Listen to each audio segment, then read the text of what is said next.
All right, what is Gucci Manucci's? Now, before we get this episode started, let's talk about our wonderful sponsors. Today's episode is brought to you by Dunn Hernandez Law Firm. They've been serving the Hispanic community for over 15 years now. Their team can help you and your family member with anything such as a car accident, an injury at your workplace, immigration, and other legal problems. We had our guy, Javier Hernandez, here in the podcast, episode 33. So if you want to check that out to see what they really are about, feel free to do so. I promise you it's an episode that's going to give you a lot of information about what they are, who they are, and what they offer. Check it out. Once again, ladies and gentlemen, that is Dunn and Hernandez. Their phone number and information will be in the description down below, so make sure you check that out. And our second sponsor for today's episode is brought to you by Angels Mobile Detailing. Angels Mobile Detailing delivers premium exterior wash and detail, such as interior wash and detail. You can count on ceramic coating, wax, glazer, engine detail, and much, much more. We'll leave all their information in the description down below. They will get you right, especially in times like this where it's hella hot and nobody wants to go outside. They will come to you and deliver you high quality wash. Once again, ladies and gentlemen, that is Angels Mobile Detailing. We'll leave all their information in the description down below and just tell them, hey, the Half Court Podcast sent me. Once again, thank you to today's sponsors, and we are out. Take it away. Pretty awesome video, huh?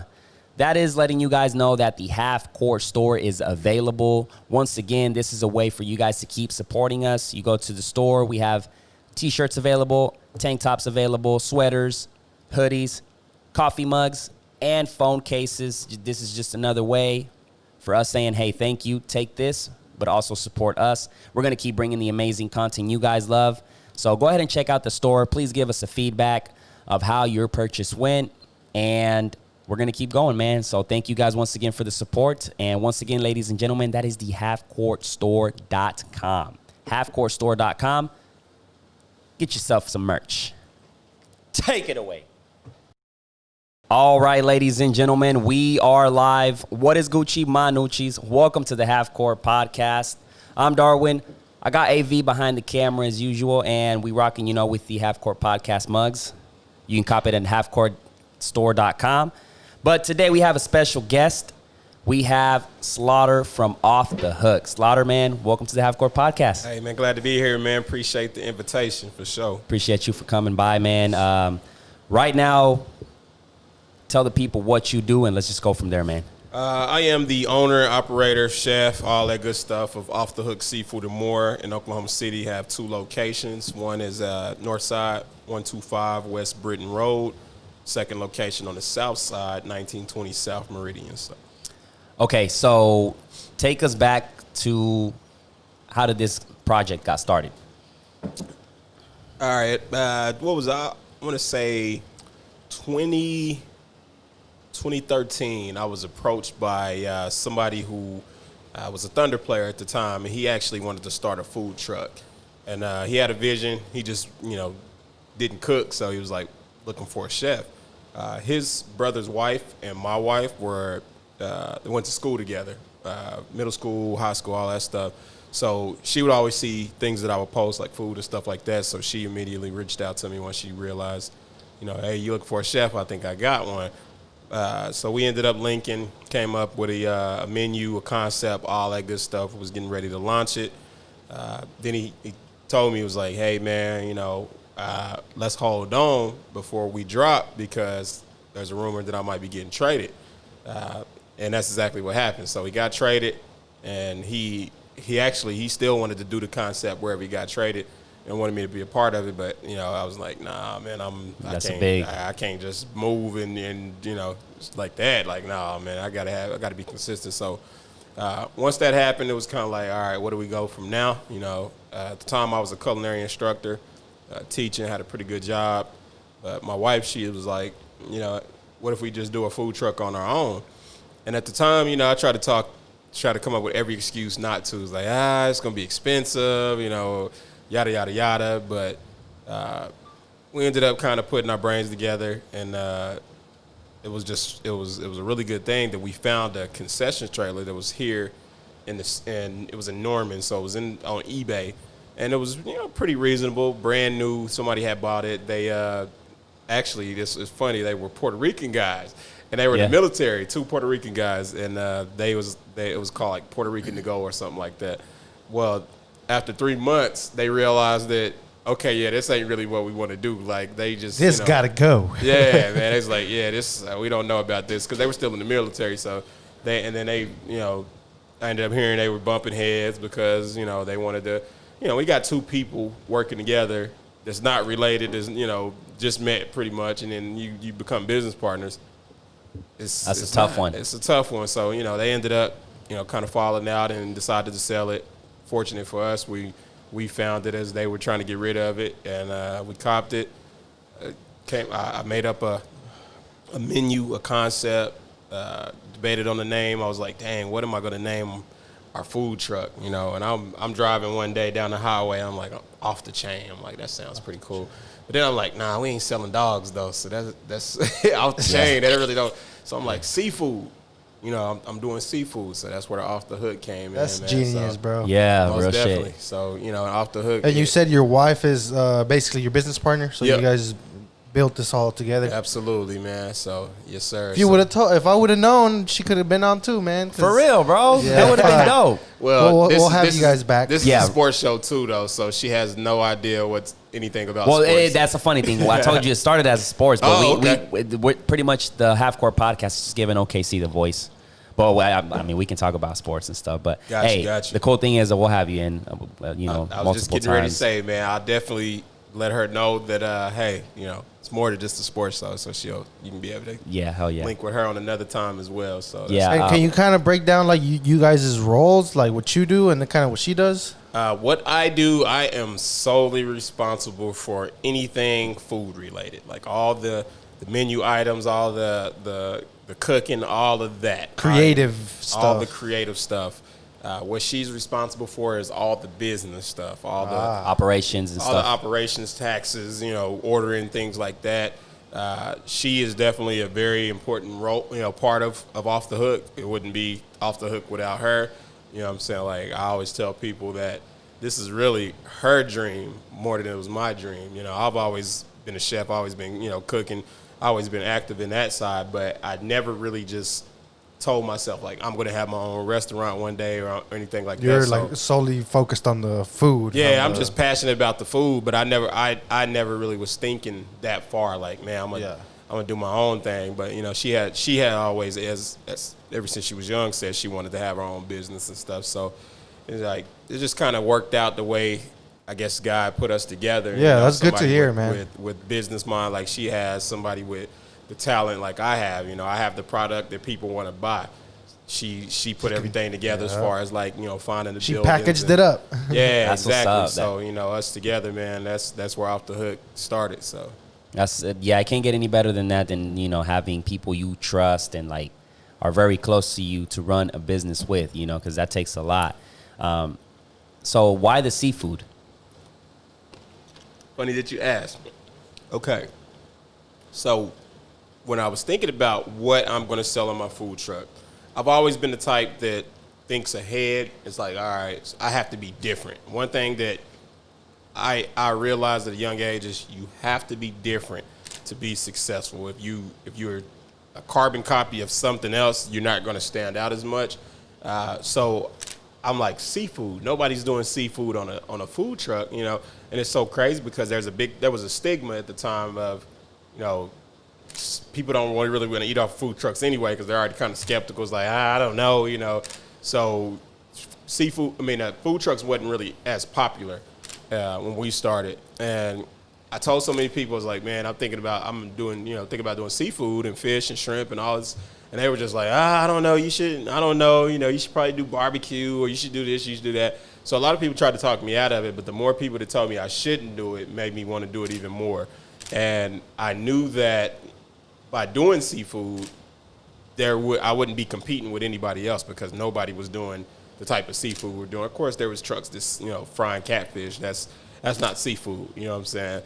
But I said I was going to do that. I did it, and it took off like a wildfire, man. People was like, dang, I've never seen, this, or this is new, or, so that's where that came from, man. Just trying to be different. We went to one of your locations, because you have right now 2 locations, as you mentioned. And we had the catfish, the fried catfish, right? Did you have the same one, or did you have with the shrimp and then the mac and cheese. I had the asparagus, and that shit was like the mac and cheese. I could eat a whole fucking.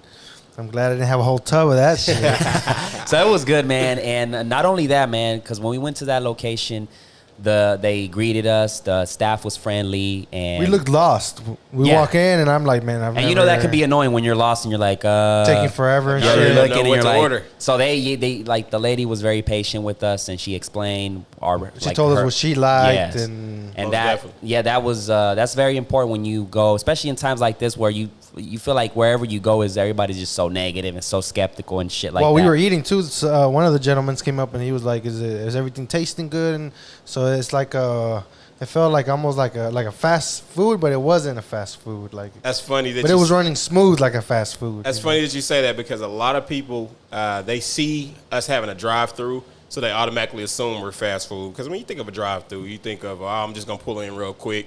But a lot of people don't realize, like, we're far from fast food. Yeah, that's what I was going to say. Our motto is we're good food fast. It may not be as fast as McDonald's, because... But you're getting high quality, though. Not only that, we're cooking everything to order. So when you order it, your fish is being dropped. We're not... It's not there in the exactly. heat. We don't have everything wrapped up in the heat warmer. Because it was a shrimp, so she yelled out, like...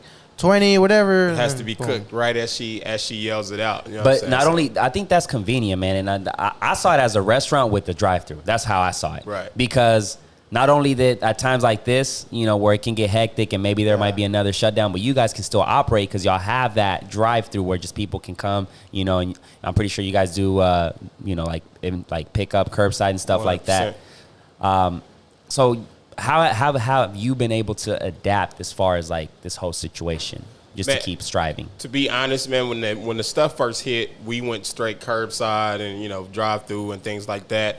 And to be honest, man, it wasn't as lucrative as I thought it would be. You know what I'm saying? Because there's still a lot of people that are skeptical about just getting out and eating, period, because they're like, contact, and all this. So it actually, it really, like, we was just staying open just to pay our employees. But then after a point, it's like, okay, we can't do this forever because then we're going to drain our banking account.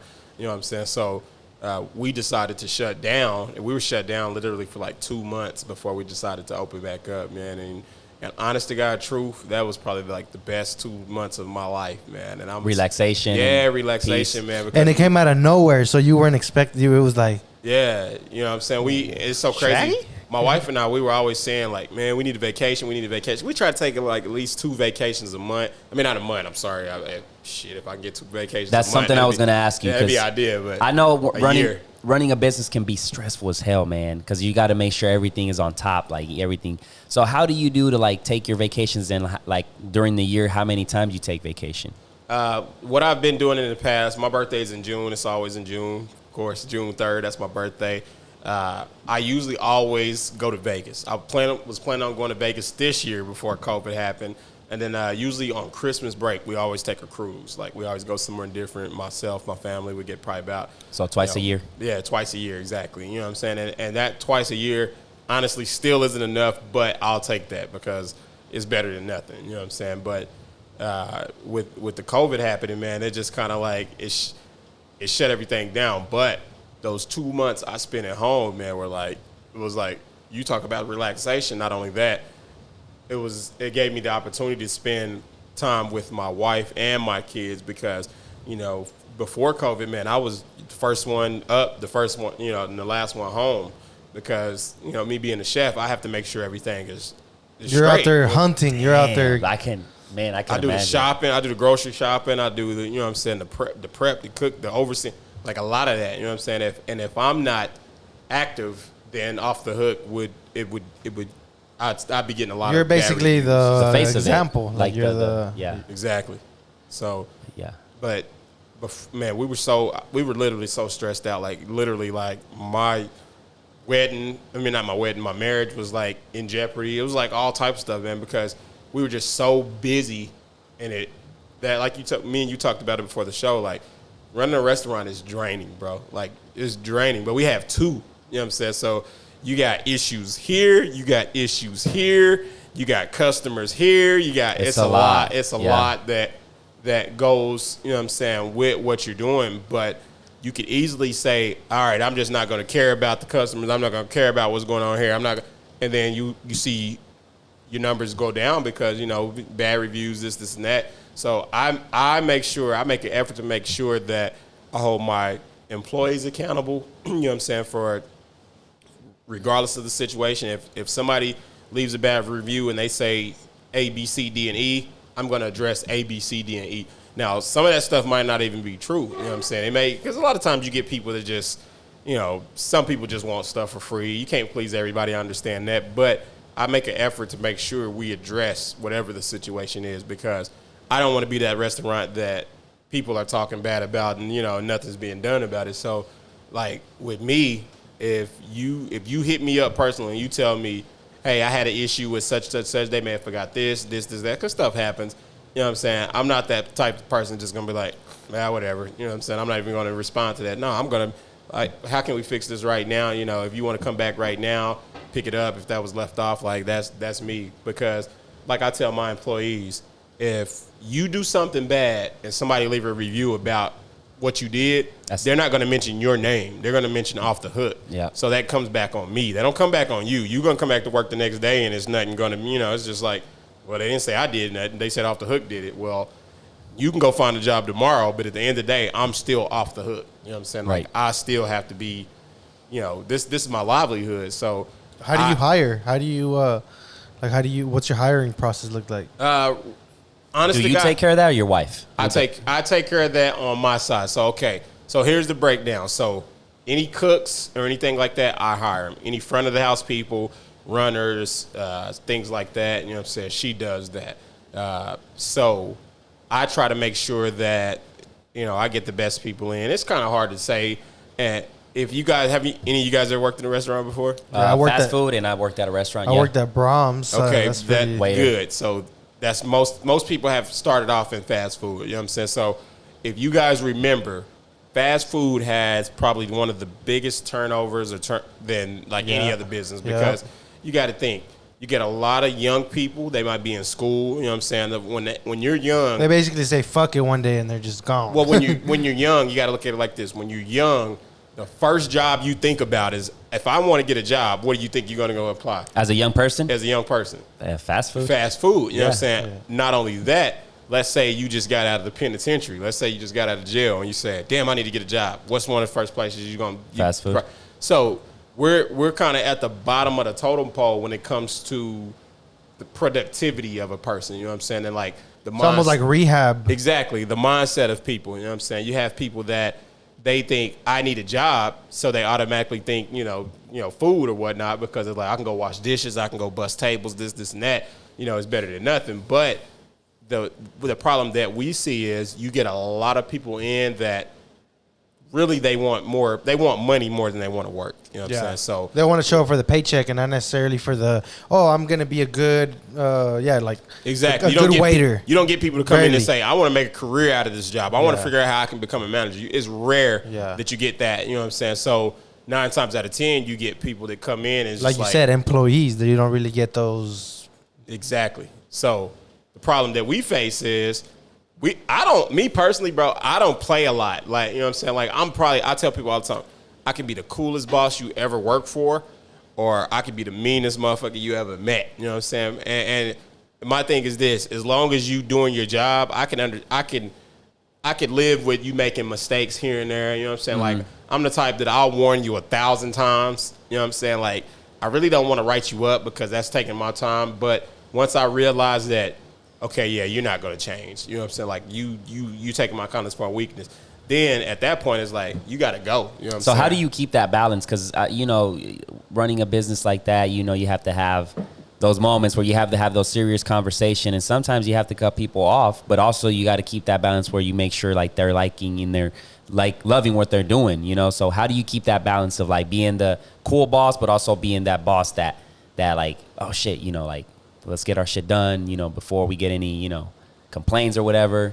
Man, to be honest with you, bro, like, it's that changes depending on the person. You know what I'm saying? Like, I can see a person's passion. You know what I'm saying? Like, if you got passion, I can see your passion. If you're, late here and there, and you know what I'm saying, you make minor mistakes, I could live with those minor mistakes. But if you're just like, clearly I've constantly warned you about being on time, you don't care, I'm like, what I tell people, I said, listen, I don't mind you running late because I understand traffic happens. I understand that, something might happen with your vehicle, things like that. But this is my thing. Let me know ahead of time so I know what's going on. Because here's my thing. If you're 20 minutes, communicate. If you're 20 minutes late and you're supposed to be there at 9 and it's 9:20 and you hadn't showed up there, the first thing that I'm going to think? I'm going to think something bad. You know what I'm saying? I'm like, damn, did they get in a car accident? Did they get arrested? You know what I'm saying? Are they alive? Like, I'm on that mindset. So I'm like, I always tell them, like, let me know if you're going to be 10 minutes, late. Like, that is all I ask. I'm not tripping on you being late. I understand shit happens, you know what I'm saying? But, like, there's a lot of places that they don't care. Like, they don't care what happens. Hobby Lobby, a minute, and you're done. Bro. My dad. No. Bro. And they have a policy to where it's a what they call it, a point system. Point system, yeah. A lot of works. A lot of jobs have that. Once you reach that point system, you're done. They don't care. It sounds fucked up, but people don't, like, companies don't need you. You're everybody's disposable. Everybody can, if you leave, they got fucking 30 applications in the office. Exactly. So, yep. you want to be a minute late, there's going to be a guy that's going to be 10 minutes early. Like, hey, yeah. You want to know the funny thing about this whole thing that we're talking about? Okay, case in point. My son is 20 years old, man. He is my son. He's not my blood son. I raised him since he was 3 years old, but he is my son. I've been there longer than, his dad or any other male in his life. That's my son. But when he was 19, he was constantly late. Like, his mindset was just like, he's working at your restaurant? He's working at my restaurant. He was actually the one on the grill, so he had his hair in a ponytail or something like that. Really good kid. Really good kid. Never been in trouble, anything like that. Well, the problem that he has is he likes to hang out, he races cars and do all of that. He was 19. He was young, I understand. But he was always late. You know what I'm saying? Always late. So one week, I had already warned him. I write my son up like anybody else because here's the thing. I'm harder on my son for this reason.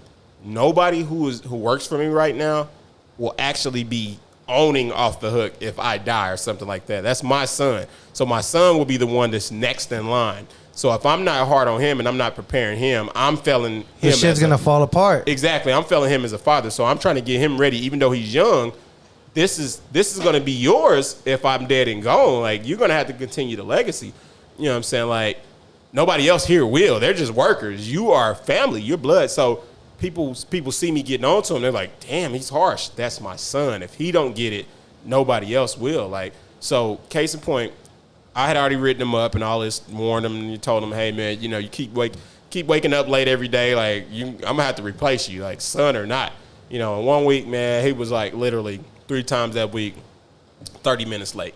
And each time it was just oversleeping, and I had came to him that last time, and I told him, I said, hey, man, he was working. I said, I just want to let you know, today will be your last day. Like, I'm tired of talking. I'm tired of warning you. There's nothing else I can tell you outside of this. I said, because here's the thing. If you work for anybody else, you would have been gone. And I said, now I kind of feel like you're taking my kindness for a weakness. Like, because when you constantly, it's kind of like a little kid. If you constantly tell a little kid, you better stop messing with that, I'm going to spank you. You better stop.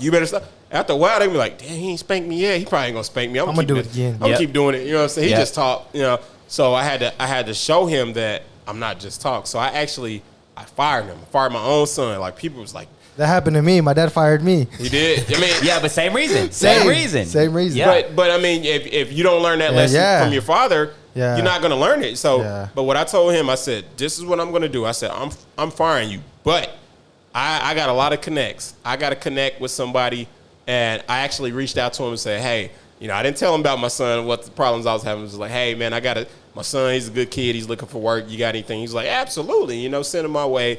Make a long story short, he ended up hiring him. He was doing really, really great for about 2 months. About 3 months in, man, he was just kind of went back to his old ways, running behind. He ended up, I think he got 3 times of running late before they fired him. They went to a point system. So he got fired. So I came to my son. I told him, I said, I fired you and sent you there so you could see that I'm not just the one that's on you. I don't want you to think I'm just being hard on you. I said, I need you to see that in the real world, there are real expectations, and you have to follow them. Like, this ain't just me just being hard on you, telling you, you need to be on time. Like if it was for you, you'd be like, fuck, I'll be late too. But exactly. But I'm like, so I did that so you can see that it's not just me that's being, like, I don't want you to think, oh, he's just being an asshole. Like, no, this is real expectations. Like, I don't ask for much for people, but my thing is being on time is like, I think that's like a pet peeve of mine. I agree. I hate being late for everything. So I don't care what time you go to sleep. It's not my job to tell you to go to sleep early. I don't care if you go to sleep an hour before you go to work and wake up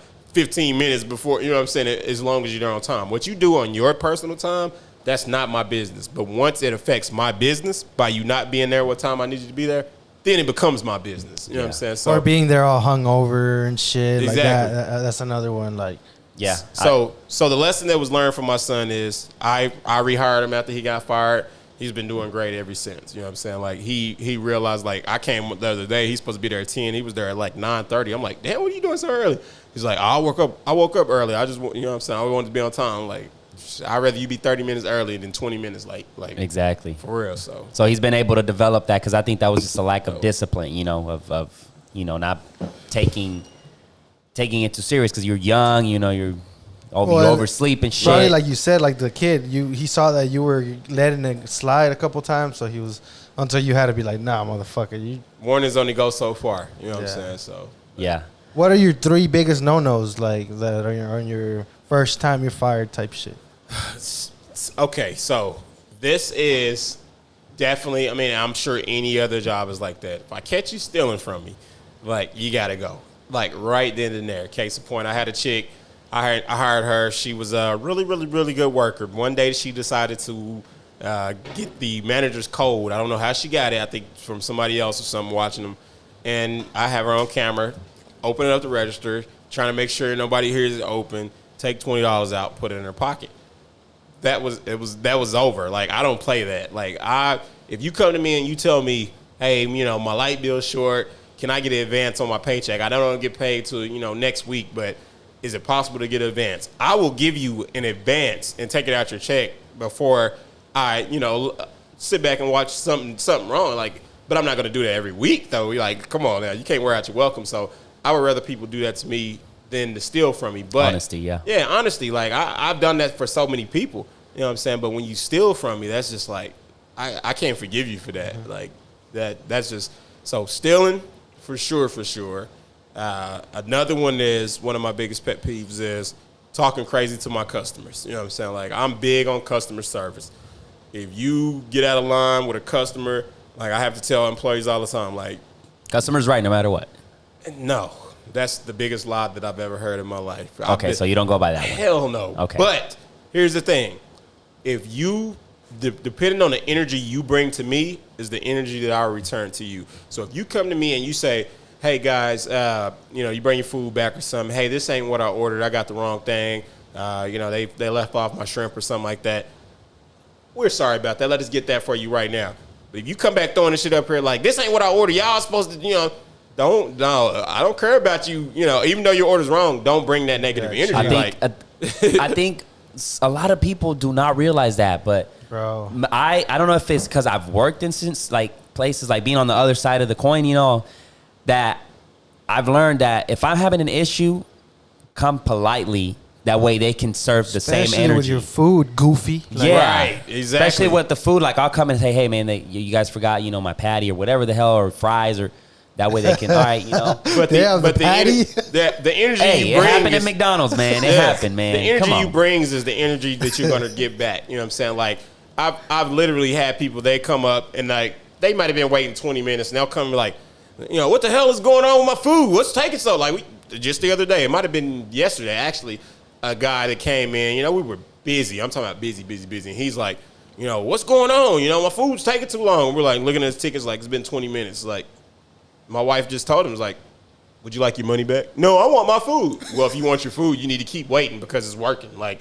we're not going to jump and make your ticket if your ticket is 5 tickets behind on the ticket. That is so crazy that you have to explain that. You know what I'm saying? They don't use common sense. That's like sometimes when I'm in a drive-through, it doesn't matter if it's fast food or whatever, but I sometimes understand, like, hey, they can get behind sometimes. It can get hectic in there, you know, like, I understand, so I'm patiently waiting. As long as my food is there, hot, ready to go, I'm cool with it, you know, like, but a lot of people don't understand that kind of stuff, you know, like the 100%. Common sense, you know.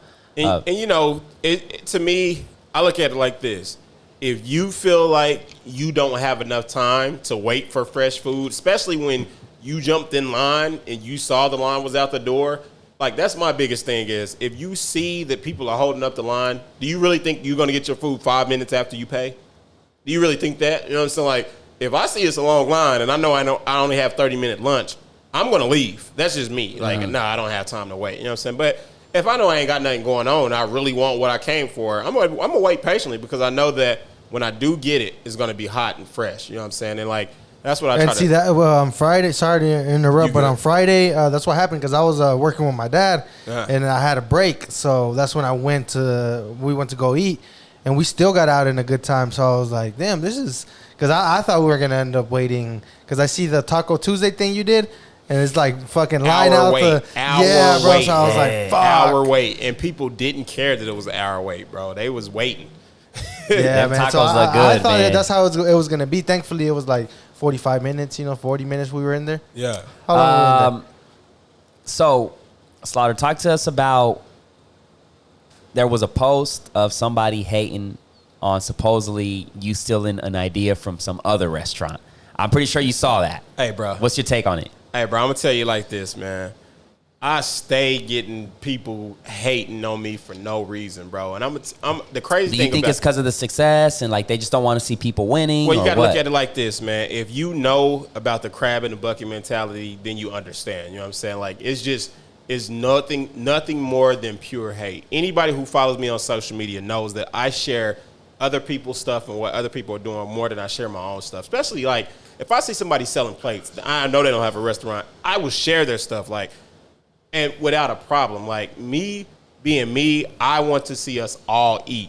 But my thing is, so the problem was somebody came out and said that because I made those tacos, which everybody on Facebook has been seeing those tacos floating around, and not too many people in Oklahoma are doing them. So young lady said that, hey, she's made a post like off the hook, stay stealing stuff from people, and that my homegirl was about to do this same special, and they came out and did it. And like, what are you talking about? Like, I don't even know your homegirl or know you. Like, I'm not Facebook friends with neither one of y'all. And in fact, if I would have saw your homegirl post that she was doing it, regardless if it was the same date I was doing it, I still would have shared it. That's just how I am. You know what I'm saying? But my thing is, nobody in Oklahoma created those tacos. Like, those tacos been around in Cali. Yeah, those tacos been around in Cali probably like 3-4 years now. Like, I've been seeing it forever, and I've been saying, like, damn, I want to try that. Damn, I want to try that. I decided to make it as a special for Taco Tuesday. And not only that, it just so happened to be Buy Black Tuesday. Like, that's the name they was calling that day. Like, make sure you support. Oh, yeah, the all business. blackout. Yeah, Tuesday. It was that day. You know what I'm saying? So I'm like, all right, this is the perfect day to do it. You know what I'm saying? And it was. And plus, the people that are making them, they're making them one day out of the week. You know how many people want that shit on a random ass Thursday or something? Like, no spill. Like, you can still do the shit. you know, like, it's ridiculous. Let me get that crown, bud. But yeah, man, it's just nothing more than, you know what I'm saying? I realize that the bigger the level, the bigger the devil. You know what I'm saying? And if you don't have, I like that. If you don't have arrows being shot at you, you really ain't doing nothing. You know what I'm saying? If you don't have nobody trying to knock you off the ladder that you own, you really ain't climbing up. You know what I'm saying? You at the bottom watching. If you don't have somebody trying to shake the ladder and make you fall. So whenever whenever like you see the notification on your shit from posts like that, how do you what goes through your head? Like, do you get kind of heated at first and then kind of just like say, I'm not going to say shit. I'm not going to say shit. I'm not going to say. Hey, brother, I'm going to tell you something about me, man. Since I was a kid, bro, I've always had the biggest sense of humor ever. Like, I actually thought I was going to be like a stand-up comedian when I was young. That's all I ever did was make people laugh. So when I see shit like that, bro, it never, ever, ever makes me mad. Like, nothing about it makes me. Somebody could come out and be like, Off the Hook is the nastiest shit in Oklahoma. And I'll jump on there and probably put like 100 laughing faces or something, emojis. Like, that's just me. But like, it's funny to me. You know what I'm saying? Because here's the thing that I've learned: if you allow people's opinions about you to mess up your energy and mess up the way you feel, then you're allowing them to win. You know what I'm saying? Exactly. So to me, it's comical to me. Like I thought it was funny. I thought it was really, really, really funny. You know. And then I jumped on her post and and just told her, I was just like, hey, honestly, I don't know you or your homegirl. Hadn't even seen her post. I don't know what you're talking about. I said I saw it on Facebook just like everybody else saw it on Facebook. I've been doing specials since I had the food truck. Like, who are you to say I can't do a special just like your homegirl was trying to do a special? You know what I'm saying? Like, who are you to say I can't do that? That and it's so crazy because when you are doing things the right way, you don't really even have to say a whole lot because it was so many people that jumped on there and was like, what are you talking about? Like, they was dragging her because it was almost like it backfired and it became a publicity thing for you. Because as soon as I seen it, I shared that shit and I was like, man, go watch. Good? I'll text him over for sure. Shit, I got you. Go check out his restaurant, and that was petty. That's what you call that, petty. But, every time something like that bad happens or somebody speak down on us, they don't realize what they're doing is they're actually bringing more attention off the hook for somebody who never even tried it before. So when they see it, people's like, oh, yeah, I got to see what that's, what that's talking about. Like, I literally have had so many people ask me, when am I doing those tacos again? Because, and this is the thing about me. So we hadn't even talked about this yet, but I'm a certified chef. I've been on Food Network, won 2 cooking competitions on there. One with my wife and my son. We competed against another family and won. And then this was all last year. And then another one, I competed against 2 of the top chefs in Oklahoma and won that one as well. So I've won 2 Food Network shows in the last year. So there's nothing that I have to steal from anybody. You know what I'm saying? Like, everything that I did on those shows was all based on the ingredients they gave me. It wasn't like I knew what I was cooking. So my creativity is on a whole nother level. Like, I never use recipes. I'm more like what you call a freestyle chef. I've always been there ever since I was young. So if he were to give you any ingredients and whip something up, you're like, all right, let's do it. Kill that shit, bro. Yeah. That's just me. And what it stems from is when I was younger, we was really, really, really poor. You know what I'm saying? I'm not like missing meals poor, but like food stamps poor, welfare poor, all of that Section 8 poor. You know what I'm saying? So my mom, she would go to these food banks and get, different things. They would give her whatever. So you might have 6 different things that don't really go together. You know what I'm saying? And my mom, she kind of let us do our own thing when it comes to, hey, I'm not cooking today, so y'all better figure it out. So I might go and, make some noodles and add some, this can of fish. I don't even know what kind of fish it is. Just got a fish on it. Might add some cheese, some butter, some this and that. You know what I'm saying? So I've always been the type that can take a few items that I had available and make a meal out of it. You know what I'm saying? So when I'm putting in those type of scenarios where you giving me these 3 things and telling me to make something, it's nothing. Like, this is what I do. I've been doing it. I was doing this since I was a kid.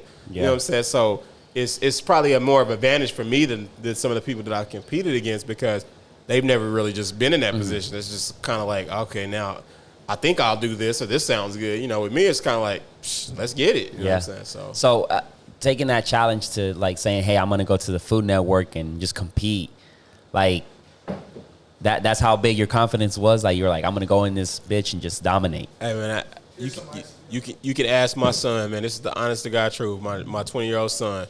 I told my son, man, he asked me, he said, so are you nervous? This is doing both shows. And I'm like, nah, you know what I'm saying? Not at all. I'm like, this is what I do. He probably was a little bit more nervous than I was because my son, he's really not really passionate about food like I am. He's just kind of like, well, this is what I have available, so I'm going to do it. It's better than going to work for somewhere else. So he's not as passionate. But my son, when we're actually doing the Food Network show, the first show, I knew this was going to happen. I told him prior to competing what was going to happen. I said, this is what's going to happen. I said, what's going to happen is myself and your mom's going to be eliminated, and you're going to have to, win it for us. And he was like, for real? So that's exactly what happened. The first round, my wife was eliminated. Second round, I was they was like, all right, well, now, you got to step back. And then the last round was him versus, the other daughter of the other family that we competed against. And I told my son, I said, if you listen and you follow my instructions, you're going to be all right. So he did a really, really good job. Like, he did a really good job of listening, executing. He executed it well, man. We ended up winning that one. So it's like it's, to me, man, it's kind of like, it's second nature. Yeah. You know, like having the confidence and just going in there and making nothing out of something. Hey, man, I'm probably one of the humblest people that you'll ever meet. But one thing I will say is that, like, food is something that is just in me, bro. Like, it runs in my blood. Like, my mom's side and my dad's side, all cooks, bro. Like, that is crazy because, like, cooking is it's an art, man. And, like, to get it and then, like, come with your own recipes and then, like, specialties, like, that to me is, like, hell yeah. Like, if you can cook, I mean, there's endless possibilities when it comes to that kind of shit, you know? And here's the thing, man. Here's the thing that people don't realize. Cooking and being a chef is two different things. Cooking, you can go online and find a recipe and follow that recipe and cook it. You know what I'm saying? But being a chef, That's creating it. I don't use recipes, bro. Like, people be trippy. People be trippy when I tell them I don't have a recipe. When they ask, can I get the recipe for that? Like, those tacos, I've never even had those tacos before. But just looking at a picture, I recreated what I think it tastes like.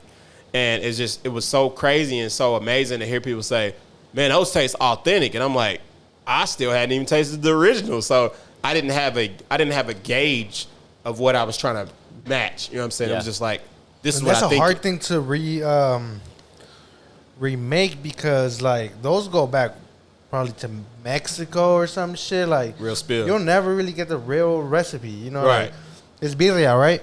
Yeah, Birria? exactly. With the consomme. That Okay. little dipping sauce, people think it's soup or they don't know what they think it is, but 100%. But yeah, man, it took a lot of prep. And I think if I do that special again, I'll have to figure out a different way to do it. And the reason being is it is physically impossible to get those tacos out in like a reasonable time, because here's the thing. So at one time, I may have had like 50 orders, you know what I'm saying, that was holding. So out of those 50 orders, I could only do 7 orders at a time based on the grill size I have. So by the time I get done with these 7, well, I might have 10 more that just got printed, you know, money taken, tickets coming, like. So I'm doing 7 at a time. Boom, boom, boom, boom, boom. Plate those, send those out. So I went from 50, now I got 7 out. Well, it's 10 more added to that. So it's just every 5 minutes, the tickets just What time spread, did you finish? Man, I actually, honest to God truth, I told them I was sold out at like 3 because I was just like, I don't want to oversell it. I don't want all these tickets and then people was like, and then I realized, like, damn, I ran out of meat. You know what I'm saying? But all these people paid. That's what I don't want. That's like one of my biggest. That's a nightmare. Yeah, it's a nightmare. It's like, damn, I just paid for it thinking I was going to get it. So I actually shut it down earlier than what I could. I probably still had about maybe 15 orders I could have got out, but I was just like, nah, I don't want to overdo it. So from what time to what time were you, boom, getting it? I did that from like 11 to 3, bro. And I literally sold like 130 orders of those tacos. That's a lot of Shit. That's a lot of orders, bro. Moving. Yeah. That was the busiest lunch I ever had in my entire life. Dang. Yes. So, Sell you some tacos if you want to get your money up. man, that is crazy. Add a beer to that, and ooh, boy, a michelada. Man, for real. Yeah, for real. So, where do you want to take this, man? You have already, like, right now, as of right now, you have 2 locations. So where do you want to go? Where do you want to take off the hook? And Honest to God truth, I've had so many people ask me, will you open up a restaurant here? Will you open up a restaurant here? If I could be completely honest with you, I'm burnt out when it comes to opening up restaurants. I feel like having a north location and a south location is plenty. You know what I'm saying? Like, at this point in my life, I really just want to kind of, you know, spend more time with my kids, spend more time with my wife, with my family, because I've seen the peak, you know what I'm saying, of what Off the Hook can be. But I've seen examples of people who they spent so much time in the restaurant business and then they get older and they just like, man, I wish I would have had more time to do this and do that. Like, I look at my kids and I'm like, man, y'all getting old, you know, and I hadn't even really had a lot of time to spend with you guys. And is it possible to create that life balance when you have a restaurant or 2 locations? It is with what we did now. You know what I'm saying? Before COVID hit, our South location was like, we were closing at 8 weekdays, 9, you know what I'm saying, weekends. Now what I did is I switched my hours to 4 p.m.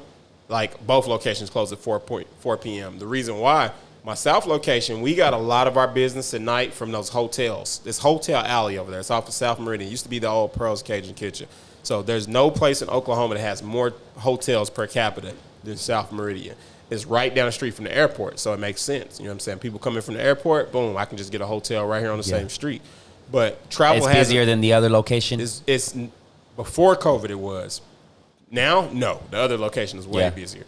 So what happens is when with travel being on, you know what I'm saying, not as good as it was, and then you had a lot of people that were in town working for their jobs, this and that. Now they're working from home. They're not even out of town because of COVID. So our numbers just kind of plummeted. So I said, okay, well, if we can just, have a really busy lunch, we'll be all right. So by me switching my hours to 11 to 4, we've been really, really, we've been doing good. The North Store before the North Store wasn't doing as good as the South Store, but it's kind of hard to compare them when we're open from lunch and dinner at the South and they're just open for lunch. The numbers are not going to be the same. Now the North Store, man, is booming. Yeah, like we're still not, really doing well on the South side like the North side. I mean, we're doing good enough to survive, but it's not like, oh man, we're killing the game. So, by me closing by me closing at 4, it allows me enough time to still get home and still be able to do stuff with my kids and stuff that I didn't have the opportunity before COVID. So I think that's the only positive I would say about the whole COVID is like a lot of businesses are closing early. Everybody's slowing down a little bit. Yeah, like I think a lot of people are realizing that the money it doesn't really matter too much right now. So if you're not making as much, as long as you still got time with people you fuck with. Yeah, like that's more. Because as I said in past episodes, if you're not ready to die, you better get ready. Yeah, I think one thing is like a lot of places close at 5. I work part-time, and no matter what hours or what I'm scheduled, I'm out at 5. Yeah. And I think that's like a positive. I'm like, damn, this feels nice to get out at 5 and like still have. Damn, it's still shiny outside. Yeah, when I get out. like, you know what I'm saying? Like, I went to I was in barber school, so all day I'm in school. I come here, cut hair in the afternoon, so I never really got to experience how it's like to have like weekends off or shit like that. I'm like, wow, this is actually pretty cool. Hey, I didn't mention this, but like I said, we're closed Sundays and Mondays now. Before COVID, we were only closed Mondays. So having 2 days off, man, I don't know how to live, bro. Like, damn, I got 2 days off. He built a pond in his backyard and exactly, shit. man. Exactly. So, yeah, I'm able to cut my own grass before I was paying people to do it. Like, it's like, that's what I was doing earlier. It was cutting grass, man. It's just like, man, I actually got a life. It's a little again. bit of relaxation as well, because it's like, okay, you can rest one day and then maybe do like some chores, spend time with the family, or it's a cool balance. Here's the thing, man. COVID has been a curse for a lot of people. It's been a blessing for me. I can't speak negative on it. Not only am I able to have more time, I actually have more money than I had before COVID. You know what I'm saying? Because the government, they were doing, different business things for, business as far as, getting money, trying to make sure that, businesses are able to survive, and, they blessed us. So. Speaking of that, though, a lot of things. Tell people how to do that, bro. That's important. Motherfucker, wait, damn. My bad, bro. Shit, I'm in mid-question and he's going to interrupt. Aaron, it takes forever, bro. I was just going to say, like, when it comes to, like, this whole COVID thing, nobody was expecting a shutdown. Yeah. And a lot of small businesses really were surviving. Even though before COVID, they were just surviving month to month, and, like, this shutdown. What, advice would you give people, or how was even your experience as far as like this shutdown? Like, were you prepared? Did you, like, what advice would you give like businesses to kind of better prepare themselves for future shutdown or anything similar to this shit? Honest to God truth, it's all on a case to case, basis. It's kind of hard to give everybody the same, the same advice. Because to me, like, if I have a restaurant, right, so and there's a lockdown and I'm like struggling and barely surviving, then in my opinion, I did something wrong, because I wasn't able to plan for situations like this. Like, I didn't have enough money. I wasn't generating enough money, so my business strategy wasn't all there. Honest to God truth, man, I'm going to be 100% honest with you. I had made a business decision before COVID that kind of, that's what I'm talking about, man. I had made a business decision that was kind of, some would say it probably wasn't a smart business decision. To me, it still was, because I feel like everything that I put into it, I own it. So whenever I do decide to go full stream with it, I'm prepared to. And that took a lot of my savings, my money, and things like that. So before COVID, it was kind of like, oh, we're kind of pushing it. Post COVID, it's like, okay, all right, well that was a blessing from this. You know what I'm saying? So to me, my thing is this: if COVID didn't bring the true hustler out of you, it never was in you to begin with. You know what I'm saying? Because I've seen so many people make so much money during the pandemic that it's crazy. Because you got to understand, there's so many people who are spending more time at home. You know what I'm saying? So even with me, when COVID first happened, when we had to shut down a restaurant, what I was doing? I was selling bulk orders. I'd go up to my restaurant and just do like bulk orders of Alfredo, you know what I'm saying? Like pasta, things like that, stuff that people can eat off of instead of going out and not have to worry about it. You got to be creative. You couldn't just do that same shit. You got to be creative. And you adjusted and adapted to the situation rather than letting it take over and be like, fuck, I'm depressed now that I'm locked up. And you were able to find ways to like, all right. You got to. Like I said, if it didn't bring the hustler out of you, it was never in you to begin with. You know what I'm saying? Because here's the thing: everybody don't have that hustler's mentality. Everybody don't have that. Regardless of what's going on, I'm still gonna eat. Everybody don't have that. You know what I'm saying? Some people just kind of lay down and give up. You know what I'm saying? But with me, it was like, all right, well, shit. Let me figure out what I can sell. You know what I'm saying? Let me figure out how I can still get some income in. And then it got to a point to where it was just kind of like, okay, I really don't have to do this now. You know what I'm saying? Like, and I said, you know what? As much as I'd like to make these meals for y'all, I'm going into quarantine. I'm going home and chilling. You know what I'm saying? And like, literally, like me and my son, like we would just get up every day, play Madden. I cook dinner. I cook lunch. We gained some weight. That's got to be an advantage, man. Just to have a chef at the house, like, fuck. Yeah. Like, you know what I'm saying? Like, I'm gaining weight too. Like, man. He's just waiting for lunch. Yeah, like, whip it up, Dad. I know this shit gonna be good. I'm gonna tell you this: ain't nobody skinny in my house, man. I look at my kids, I look at my wife, I look at myself. I'm like, damn, I'm responsible for this. Yeah. You know what I'm saying? Responsible for these bellies. But that's not a true love, though. That's like, it can't get any better than that, I man. think that's like a culture thing too, man. Because like my dad, when he cooks, he's just like, eat. I'm like, I'm full. He's like, come on. Hey, man, I'm glad you said that, man. Mexicans and blacks have that in common for sure. Puerto Ricans too. Puerto Ricans. I think Hispanics and blacks, yeah. Spanish yeah. and black. We wasn't allowed to waste food growing up. You know what I'm saying? Like, that's a sin. You look at other cultures and stuff. It's like, just throw it away. Like, and this is why I say that. I have people that come to my restaurant. They'll eat. They're not black or Hispanic, and they might get full. And you're like, you want a to-go box? Like, no, I'm just gonna. Oh hell no! I'm taking that shit. No, we eating off that shit for like the next 2 days if we got to. It even tastes better the next day. Like, exactly. What you mean? Because we paying for it. I'm about to go home, watch a TV show, smoke me a blunt, and that's my munchies. Exactly. That's what I was asking. Like, is it a shame for people to take it home? Because I'm over here like, hey, give me a to-go box. I'm taking this shit home. No, it ain't no shame. Because it's a shame to throw it away to me. That's what I'm saying. Because I see people like, give me one of them little cups for the ranch and shit. People were like, will leave their whole like the half of the plate. I'm like, bro, like just because you got full, not because it wasn't good. Yeah, but because you got full. Exactly. But I can understand this though. You have some people that they might go back to work. They might not have a refrigerator at work or something like that. So in that scenario, you don't want to waste it. You're like, well, I don't want to leave it in my car all day and then I'm not going to eat it. Wow. So I can understand that. But me personally, I don't give a shit if it's a bite left. Let me get a souffle cup to put this bite in. I ain't throwing shit away. And people's like, man, you got all that money and you still cheap. No, it ain't about that, man. When you come from the struggle, you refuse to, you know what I'm saying, like, to be wasteful, right? Because and you know that just as much as you get it, you can lose it. You know. I was smoking a blunt with one of my homies. Shout out to Vale. We mention him often on here. We're smoking a blunt and it's a roach left, so I'm just like, I just throw it away. He's like, "What the fuck, bro?" I'm like, "What?" He's like, "Why'd you throw that away?"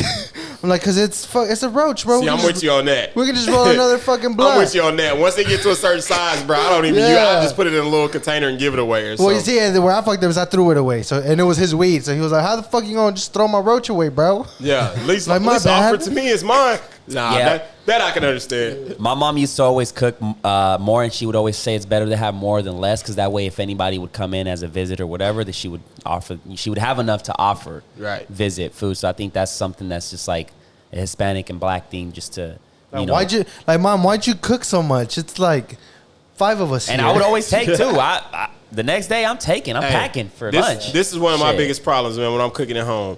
As much as I'm a certified chef, as much experience I have, I do not know how to cook enough food for this just right then and there. Like, I always cook big ass meals and there's always leftovers, and I always find myself having more food to like a week later. I'm like, I gotta throw this shit away. You know what I'm saying? So like, that's where I need to figure out how not to be wasteful when it comes to that, because my thing is, after so long, like, I can eat meatloaf for 3 days, but after that 4th day, I'm like, I don't want a fucking meatloaf. I want something fresh, you know? Yeah. And that's where, you know, I got to figure out what to do with shit, you know? But like portion control type Portion thing. control. But what I do, I take a lot of food to, like, work, like leftovers and shit, and I'll feed my crew. I'm like, hey, I got some meatloaf I brought. They like, oh, let me get some of that shit, because they know that shit going to be bomb. And they kill it, you know what I'm saying? So, like, it's going to be used, you know what I'm saying, for the most part. But at certain times, I'll be throwing shit out the refrigerator. I'm like, damn, I shouldn't have cooked all this damn food. Yeah, so you're seeing food 24/7, man. So you said that it was, since little, you always liked to cook, and it was just always in your, like, veins pretty much. Bro, it's in my DNA. When I tell you this, my dad's father, my grandfather, he was a long time cook in the military, you know, out of Tinker. Everybody that's been out there that long, like, I have people that still tell me to this day, like, yeah, your grandfather was this, he was that, you know. So he was top shit, you know what I'm saying? He was on the shit. My mom has been the, you know, probably one of the greatest cooks I've ever met in my life. My mom, she would literally every Sunday cook, like, big ass meals. People would come over, you know, friends and family eat, you know what I'm saying? She would do this every Sunday, and then throughout the week she would cook. So when I say that cooking is in my blood, it's on both sides, on my dad's side and my mom's side, you know what I'm saying? So, like, I know for a fact I was created to continue that lineage, and it's so crazy that my grandfather, he worked, you know, he was in the military, but he had ambitions of having a restaurant, doing his own thing, but he never did it, you know what I'm saying? My mom, she's always, you know, just loved food. So to me, I've been able to do something by taking both of their passions and taking it to another level, you know what I'm saying? So that is what really makes me smile, is to know that, like, I took what they started to another level, a level that they never got to, you know what I'm saying? So, yeah, like, to me, man, that's really a great feeling to know, like, damn, like, it's the ultimate achievement. Yeah, like, man, I know my grandfather passed away, my mom's still alive, you know, but I know my grandfather is just, I know he's proud of what I'm doing, because I'm the only one in the family on my dad's side that following my grandfather's footsteps, you know what I'm saying? Nobody else is doing what I'm doing. Everybody can cook, but nobody actually took it to the step to getting paid to do it. You know what I'm saying? So with that, have you seen that interview on the Breakfast Club with Dame Dash, where he's talking about, like, being a boss? Yep. And all that? What are your thoughts on that mentality right there? Honest to God truth, man, like I said before, even as a youngster, I never really thought about, you know what I'm saying, being a boss and having a restaurant, things like that. I give all that credit to my wife, 100%, you know what I'm saying? But now that I'm in this position, like, I encourage any and everybody, like, to like, really step out on faith and do your own thing. You know what I'm saying? If it makes sense. Sometimes it don't make sense. Sometimes I've seen this. People will jump and do their own thing too soon before they actually have the experience to do so. You got to analyze it, yeah. Yeah, you know what I'm saying? You got to know when to jump out and do your own thing. You can't, you know, like you said, be in barber school and be like, I'm opening up my own barbershop next week. No, you're not ready for that. You know what I'm saying? Like, you got to, it's a procedure that you have to follow, you know what I'm saying? But the ultimate goal for everybody should be, you know what I'm saying, like, how can I figure out how to do my own thing, you know what I'm saying? But here's the thing. I'd be wrong to tell somebody that everybody should be a boss, because if everybody was a boss, who's going to work? Right. Who's going to work? Yep. You know what I'm saying? So you need people like me to create opportunities of training before you can be your own boss, you know what I'm saying? So I have people that come to me all the time, is like, hey, you know, I'm ready for the next level. I'm ready to, you know, move on. I got a bigger and better job. I got another opportunity. I encourage that. I don't get mad when somebody comes to me and tell me that, hey, another job is offering me $5 more than what you're offering me. You know what I tell them? You ain't there yet. Like, go ahead, get it. Yeah, you know? like I tell them. Do you think maybe they're asking you that so you give them $5 more and you're like, stay with me? Maybe possible. You know what I'm saying? But my thing is, I have done that in the past. If it's somebody that I really felt like, nah, I don't want to lose you, you know, I offer that. But, you know, at the same time, if I'm not ready or I'm not in a position to pay you that, you know what I'm saying, then I encourage you to go do that. Like, I'm not going to hinder you and be like, no, you know, don't do it. You know, that might be. That's solid right there. Yeah, bro, I encourage you. I'm like, hey, man, if you they offer you how much? I'm like, oh no, you got to take that, bro. Yeah. And I'll work it out to where it's just like, shit, how soon they need you to start? Like, if I could send you on your way, you know what I'm saying? I'm not gonna be like, well, can you at least work two weeks? Like, no, if you're in that position, man, you know, at least work to the end of the week or something. Like, I can figure this out. Like, I want to see others do as well as I'm doing. You know what I'm saying? Like, it makes no sense to be a Jordan of a team and you got a whole bunch of, you know what I'm saying, no-name players that aren't contributing. Like, I'd rather we all be Jordan. You know exactly, what I'm saying? Like, for real. Like, at the end of the day, because I know for a fact, like, I tell people this all the time. I post a lot of other restaurants, you know, food and things like that and what they're doing. And it may be somebody that's doing exactly, you know, what I'm doing, maybe doing fish or something like that. But my thing is, when it comes to other people, I don't see them as competition, regardless of what they're doing. You know who my competition is? Me. I'm my own competition. Because a lot of times, I might want to do something, but then I'll talk myself out of it, or I might get lazy, or I might get stagnant. So my saying is, my inner me is my enemy. Like, I'm my own enemy. I'm the one that can stop me from getting to the next level. You know what I'm saying? So nothing that nobody else is doing is going to stop me. Like, here's the thing. I'm open 5 days a week now. You know what I'm saying? If I can feed you or feed somebody one day of that week, I can't feed you all those other 4 days if I'm open 5 days. So you got 4 days to go somewhere else and eat. So it's not going to hurt me if you go somewhere. You're not going to eat with me every day. I'd be dumb to think that you're going to come to me every day. So as long as you still shop with me, I'm good. You know what I'm saying? So it doesn't hurt me to see you go somewhere else and eat. It don't. Yeah. We all can eat together. Like, if you watch our podcast and then after you're done, you watch somebody else's, that's fine. It is what it is. We need more good podcasts. Yeah, you know what I'm saying? Like go ahead. Same shit with barbers. There's a lot of people that are still on that mentality. But if somebody that I cut up gets cut up by my homie, I'm not tripping. Like, bro, I couldn't get you at 5 o'clock, and some barbers take it to the you fucking. That's just somebody insecurity, I would say. At the end of the day, guess what? Somebody I knew made money. So guess what? That makes me feel good. It's a tribe. Like, I think that's what people don't understand. Yeah. Like, and this is why I love this podcast, because yesterday I was at the river and somebody said, "Hey, Darwin," and it was one of my old buddies that I used to work with, and he was like, he still is working at that same place, and he was like, "Man, I've been watching your podcast. It's been amazing, man. It has actually encouraged me to start my own stuff. Like, it's made me consider, like, all right, I got to do my own shit. Like, I'm tired of just working for a corporate job that at any given time 100%. I can be replaceable." You know, and the beautiful thing is that people see, like, people they know. So it's like, it's not just like a random person that's already super famous or something. So like, to me, that was like, damn, that's what's up. Like, and I told him, like, get it, man, get it. You know, if you are one of those persons that are determined and you don't want to move up the corporate ladder and whatever, then go do your shit. You know, like, that's the big thing. That bug is bugging, huh? Yeah, bro. One thing I hate more than anything is flies, bro. Man, they're annoying. They just don't stop. I like mosquitoes more than flies. Mosquitoes might bite you. The thing about a mosquito, a mosquito is not going to land on your food after going and land on some shit. Real shit. Or a dead body or whatever the exactly. fuck. Yeah. Like, flies, they don't care. They'll land on your face. You know, I don't know what the hell you've been on. Like, mosquitoes, you know, they're going to bite you on your arm or something. They're not going to bite you on your face. So, to me, it's like, they're super annoying. But they're just nasty as fuck, too. Bro, I hate them, bro. Sorry. Like, my bad, bro. We fucking didn't see it until, like, once we hit that record button, that motherfucker was like, I'm a fucking brother, out. it's summertime, man. You know what's crazy is, holy moly donut shop shit. This is what I do with flies. Look at him right there. Man. Look at it. I'll catch him out of the air or something. You know what I'm saying? And I'll catch him out of the air, shake him up, and like throw him against the wall. Like, I do crazy shit like that. Oh, man. If you can, it's hard to catch a fly, man. If you can catch one, I don't know. They have some kind of sensor that probably they're 5 seconds ahead of you, way before you're like thinking about it. They're like, you gonna swing, motherfucker. No, just fly out, you know? Nah, but it's summertime, man. That's to be expected. But nah, man. At the end of the day, man, if you, like what we're saying, if you're not happy about seeing other people eat, you know, and you're eating as well, you're a hater. I think that's the problem with when it comes to, and I fucking hate politics, but when it comes to the big people, they want to see certain people win.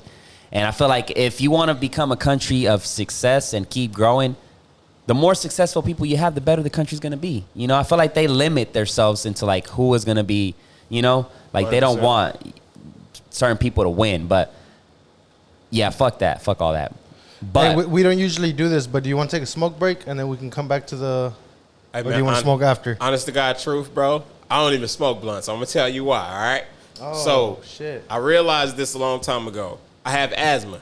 The only thing that triggers my asthma is tobacco.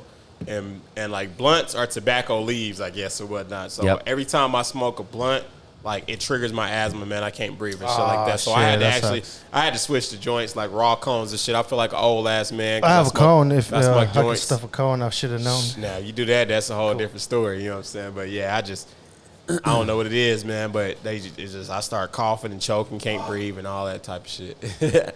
Gotcha. Okay, so cone. Oh yeah, I smoke raw cones all day long. Man, props to y'all motherfuckers that can do shit when y'all get high and shit, because I can't. You can't do shit. I can't, bro. I overthink. I don't know that why. That shit balance me out, though, man. Yeah, like, yeah. You're able to. Hell yeah. But I'm that guy that if we're smoking, I might hit it 3 or 4 times and be good. Like I don't see how people can sit there and just smoke like 4 blunts back to back to back. Like no, that's a waste of weed. Big doinks over here. Yeah, this man over here, woo. Yeah, for real, boy. Shit, he has a high tolerance. You gotta have lungs built for that shit. Yeah, he'll man. fuck that shit up. Once man. I start feeling, I'm like, it's kind of like drinking. Like it's funny when I tell people this, they don't believe me, but I've never been drunk as far as like shit faced drunk. I've never been to that point because I grew up around a lot of drunks. I've watched a lot of people, drunk and act crazy, throw up, and have to clean up, throw up behind motherfuckers I know and shit like that. So like me, once I get to a point to where I'm like, all right, I need to stop. I'll stop. That's me. I learned that. I've learned that. I'm learning. When I you learning, you said that I'm learning. Once I get to that point, I felt like to me it wasn't worth it. Like the aftermath of like being hangover, your headache, dehydrated. Somebody gonna record your ass too. And you're in the moment that you're fucked up. You have no idea what the fuck is going on. The next day you don't even remember, so they're telling you like, man, you acted a fool. You was doing dumb shit, And then not only that, you lose a day. So if you're off Sunday and you had all these plans to do this, hiking or whatever, you're fucked. Because you're hangover, you're in bed all day with this headache and like, oh, fucking dehydrated. You have no appetite. Fuck, I hate that shit. That's one thing about weed is you don't have a hangover. Yeah. You might be high the next day, but it's not like, damn, I can't get out of bed high. It's like, I feel a little drowsy or something, you know what I'm saying? But with alcohol, yeah, I've seen motherfuckers like, man, I can't focus, Next day they in bed till like 6 p.m. because they just still don't get other drugs involved because oh boy, all I know about is weed, man. That's one thing about me. I've never did pills. I've never did coke. I've never did all of that extra shit. And like I'm not better than anybody else that has, but my thing is if weed gets me high, I don't need nothing else. Like there's no need to go to the next level. I feel like kind of like a video game. It's like, all right, I defeated this weed shit. Let me move on to coke or some shit. Nah, I'm good. For real. Man, yeah, I've never been intrigued to that, like other pills. Like, I don't know, bro. Like, I've never been a fan of peer pressure either. I had people to get me to try like ecstasy or shit. I'm like, I ain't trying that shit. What I need? I don't even like taking Benadryl. I'm good right now. I'm having a good time.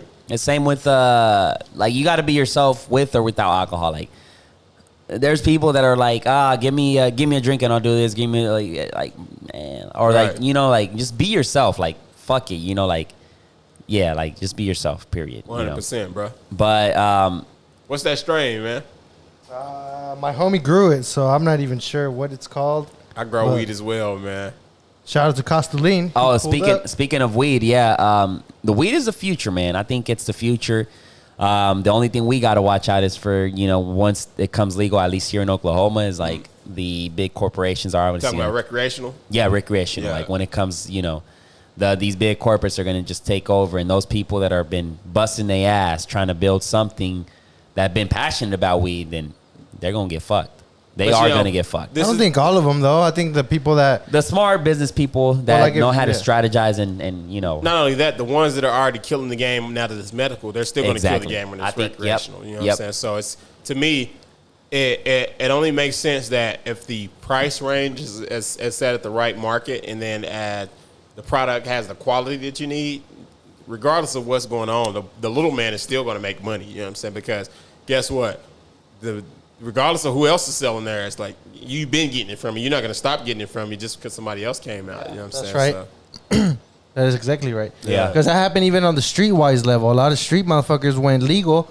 So now I'm able to go get it from them. You know what I'm saying? Yeah. I didn't just Like now, because you're a dispensary, I gotta go find another street dealer. You know what I'm Yeah, saying? yeah. Like, nah, Real spill. I seen it going from boom, boom, boom, boom. So I'm like, I'm still rocking with that dude right there. You know, it's crazy is that I actually thought once it went once it went medical, that a lot of the street drug dealers would be out of business and stuff. But the main thing about it is, if you've been getting it from your connect for so long, and your connect's getting it from Cali or something, you're still going to get it from your Cali connect, because a lot of the weed grown in Oklahoma, I mean, I'm not going to say it's trash, but here's the problem. We haven't been allowed to grow weed for that long. So we don't. So it's we're like the so far coronavirus. behind. We don't have enough.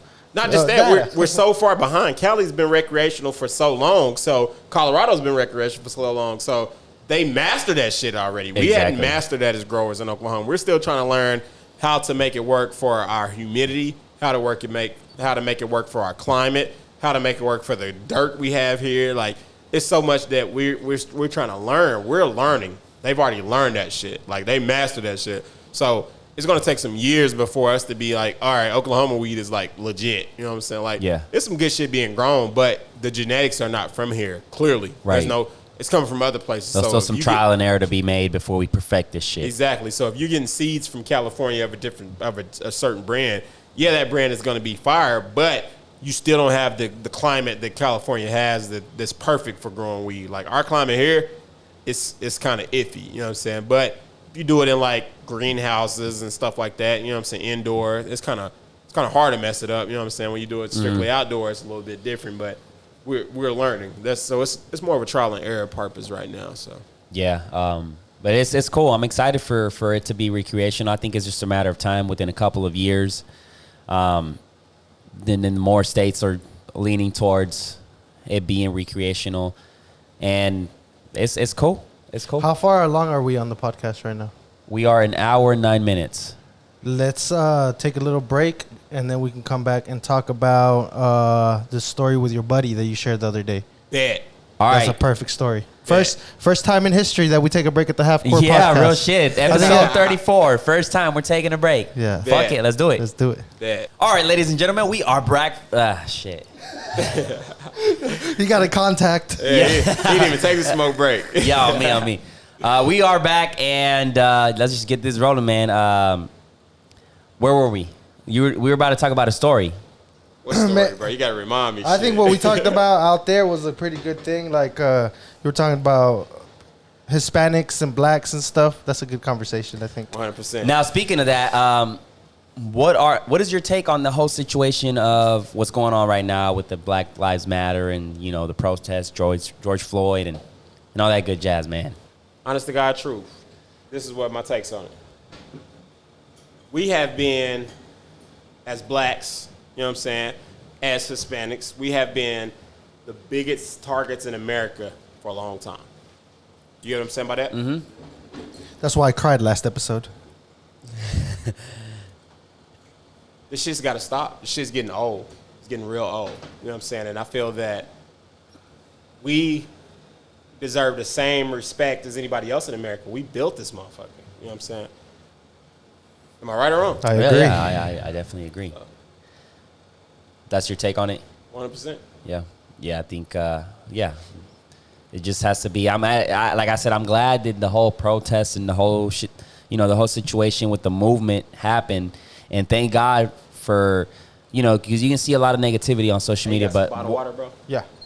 But the positive of it is like, okay, somebody said, you know, this has to stop, so we're gonna do a protest, even though I'm still mad of the whole George Floyd shit, you know. But it had to be done. Like, this protest, this movement had to be done, you know, because it has to stop. 100%. But here's my thing. You got people that saying that, oh, I'm mad at the people who was recording it. I'm mad. Y'all should have did something. They did do something. They sparked the movement. You feel me? Like, if it wasn't for their recordings, we wouldn't know what happened. I know that's true, but then you're in, like, you seeing a man getting killed by a police is like, fuck. You would have stopped them? You would have went up to that cop and stopped them? You would have went up and stopped them? I would have, tried to. I might, like I said, I might have just get tased and pissed myself while I'm, you know what I'm saying? Now, I'm going to be honest. Me standing there recording, I see what's going on with him. What's going to happen to me next? What good am I to the world? What good am I to the world to just lay there and die without showing the world how I died? Okay, so something I would have done, and it's easy to... That it's changes easy the to- world. Great point. Because if nobody sees it, it does, no exactly. change happens. So you would have just been another motherfucker that got killed without. Well, that, Without a story that nobody saw what happened. So it would have went away. yeah, you can get the mic close to you, bro. No, you can lean that way. You can just push it forward.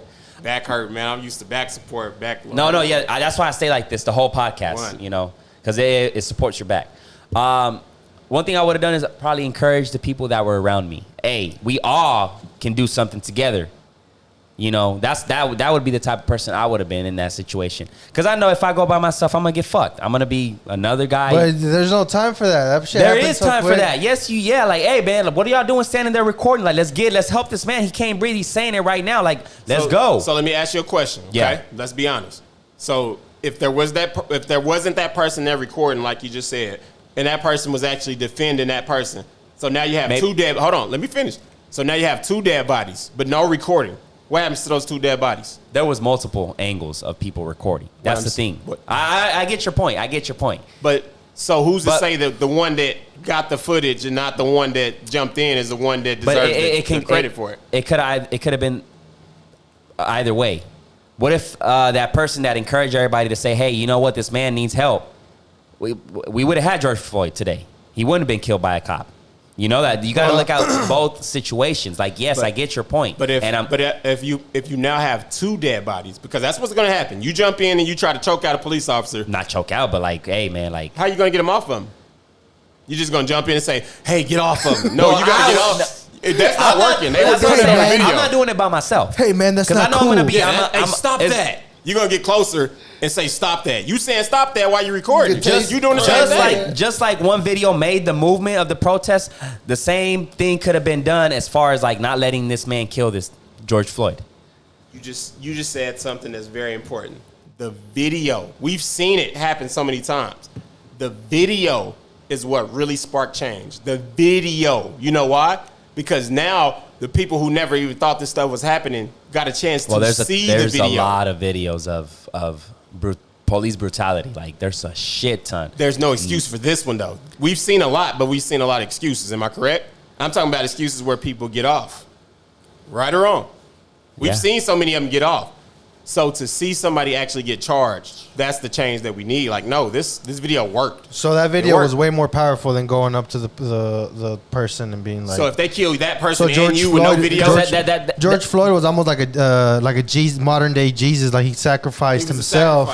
So the masses would see what's going on, which is fucked up. But that's why it's sad that one person had to lose his life for look how many people who would have never went to like a Black Lives Matter march or protest. Look how many people who would never have done that said, you know what? This is what it's going to take for me to do that. Yeah. And the more people you have doing that, that's what, man, change has started. Have you really not seen the change? Yeah, of course. It started because of that video. Are we right or are we wrong? Oh, it didn't start 100%. because of that death. Because that death happens all the time.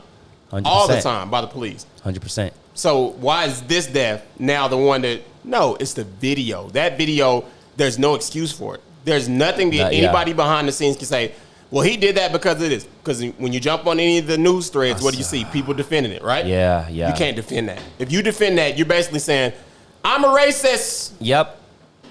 It's brutal. Like 9 minutes, you having your knee, like I couldn't even watch that shit for. Yeah, it's brutal. Like it took me time. You're to watch vulnerable. Like at that point. Like I'm telling you. That's why a lot of times I don't even share a lot of the whole kids being immigration shit. I don't share it because I don't share it. I can't do nothing about it, so I'm not even. First of all, yeah, exactly. You can't do nothing about it. I just bring awareness. Hey, hold on. Let me stop you right then and there. You said you can't do anything about it, but here's the thing. We couldn't do nothing about the police killing us for so long until that video came out. Yeah. So if you sharing it shows people who never would have saw it, you're doing something about it. Am I right or am I wrong? You're right. Yeah, you're right on that. Good thing it's I shared. Good thing I shared one of those today. But before, that's how I would think. I'd be like, it's just negative. Like, fuck, bro, that shit makes me sad. It's so negative, but negativity is what this country has thrived off on for so long. I mean, you got to go back to the days of when. Fuck all the culture vultures. I've been saying that from day one. You got to go back to the days of killing Native Americans and stealing their land, and they thought you were friends. You know what I'm saying? You got to go back to those days. So, and that's something, I say, do you, like, because they glorify Christopher Columbus, like, at least when I was in school. I don't know how it is right now. Same as well. Right. Now it's he's the guy that discovered America, but how is America discovered? How is it being discovered when there was already people? You know what I'm saying? Like, and then they glorify him as a person that did discover America, but then again, he did what he did. He took the slaves, the Indians, he raped them, he did all kinds of crazy shit, but then again, like, they don't teach. Here's the thing, though. Guess how many people didn't want that story to get out? Guess how many people didn't want that being told? You know what I'm saying? Like the negative side the of negative Crystal? side of it. Yeah. That's like the government now. Like the whole thing with the whole rapist shit that's going on right now. Whatever. Pizzagate and all that, and kids being sold. The Jeffrey Epstein and all. Yeah, like, I don't know how that got human out, trafficking. but I'm pretty sure Donald Trump isn't happy that his best friend is whatever the fuck. Have you watched this the thing on Netflix? They just caught Ghislaine Maxwell. And the female. Yeah. I don't know. It's just a matter of time until she's dead, or I don't know, because she has a lot of information. Did you see what came out on the news the other day? No. The smoke screen. The smoke screen was preparing you by saying she's suicidal. They're secretly putting that out that she's suicidal. You know why? Because if she dies, you can't say they didn't tell you that she was suicidal. So they're preparing her to be quote unquote suicidal. Because crazy. she's got to die before she can testify. That's just how it works. Exactly. That's how it works. Yeah, exactly. That's the same thing with Jeffrey Epstein. Oh, he hanged himself, and the cameras were off. The guards were sleeping. You know what Epstein was getting ready to do? He was getting ready to tell all his clients, which is prominent people in Hollywood, big names, presidents, past presidents. Like, brother, it's some deep stuff, man. When you really know, you know what I'm saying. But you go back and you think of anybody who spoke out against what they knew. What happened to him? JFK. What happened to him? Whew. What happened to him? We know that. Tupac. What happened to him? Dave Chappelle. No. We're talking about we're talking about the ones that sacrificed their lives. Dave Chappelle's still alive. I'm talking about death. I'm naming people that was assassinated. Yeah, so quote unquote Kennedy. that nobody ever was Tupac. charged for. Biggie. Martin Luther King, Malcolm X, Biggie. Nobody was really ever charged for that. Oh, I got you. Like, people actually died. Once you get exactly, Cases are unsolved. They're getting nowhere with it. Biggie and Tupac's murders will never be found. You know why? Why? What do you think about Nipsey? Hold on, listen. We'll get there. Let's get there. Come on. Right. Listen to me. Yes. Stop playing. Biggie and Tupac's killers will never be found. You know why? Why? Because the ones you're asking to find the killers are the ones who killed them. Does that make sense to you? Yep. They're going to find themselves. They're going to say, after looking at ourselves in the mirror, we want to turn ourselves in. You think they're going to do that? Yeah. And Hell no. Yeah. We want to turn ourselves in. Do you think it's white men hiring black people to make these kind of crimes to make it seem like it's a gang-related thing? I'm going to tell you like this, man. You know how all the drugs got into the black community? How? We didn't go overseas and get them, right? We didn't go get coke. No. You know how they were getting into the black communities?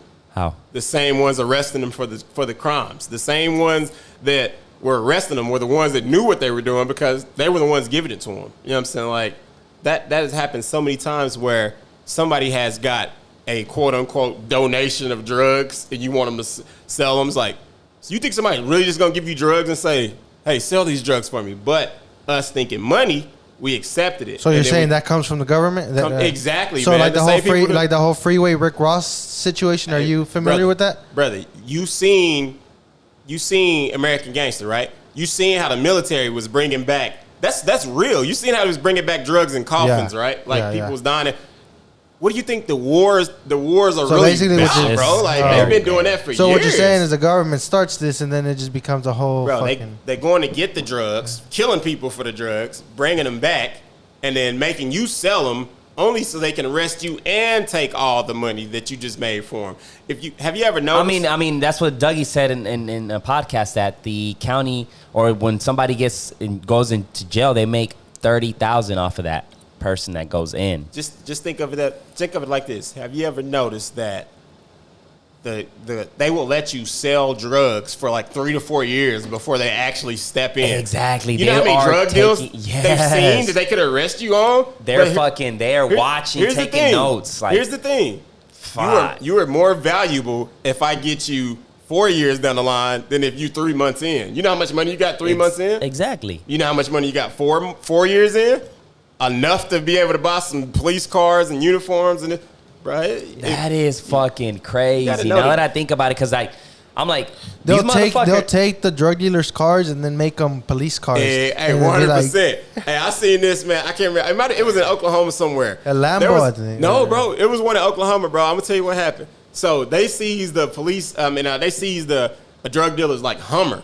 Like the chief of police was driving it around and saying that was his police car. Like a Hummer, bro, or something like I'm talking about like a deck down Hummer too. And he just wrote police on the side. He said, "Oh, yes, police car."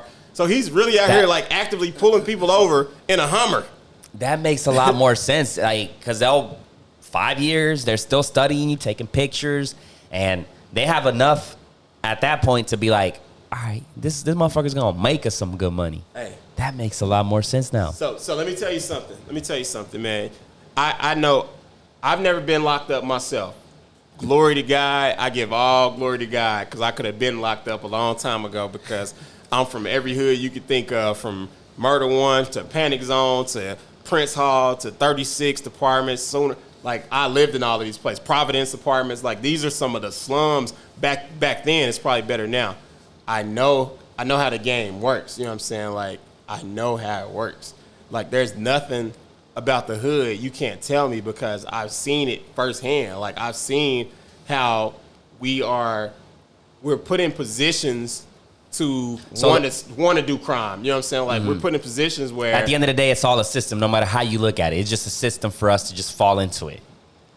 That's why they call it the prison to pipeline system, man. It's like, we make up the majority of the prison system. You know what I'm saying? Like, because we've already, like, the package has already been dropped off. This is what people got to understand about blacks, Spanish, poor people.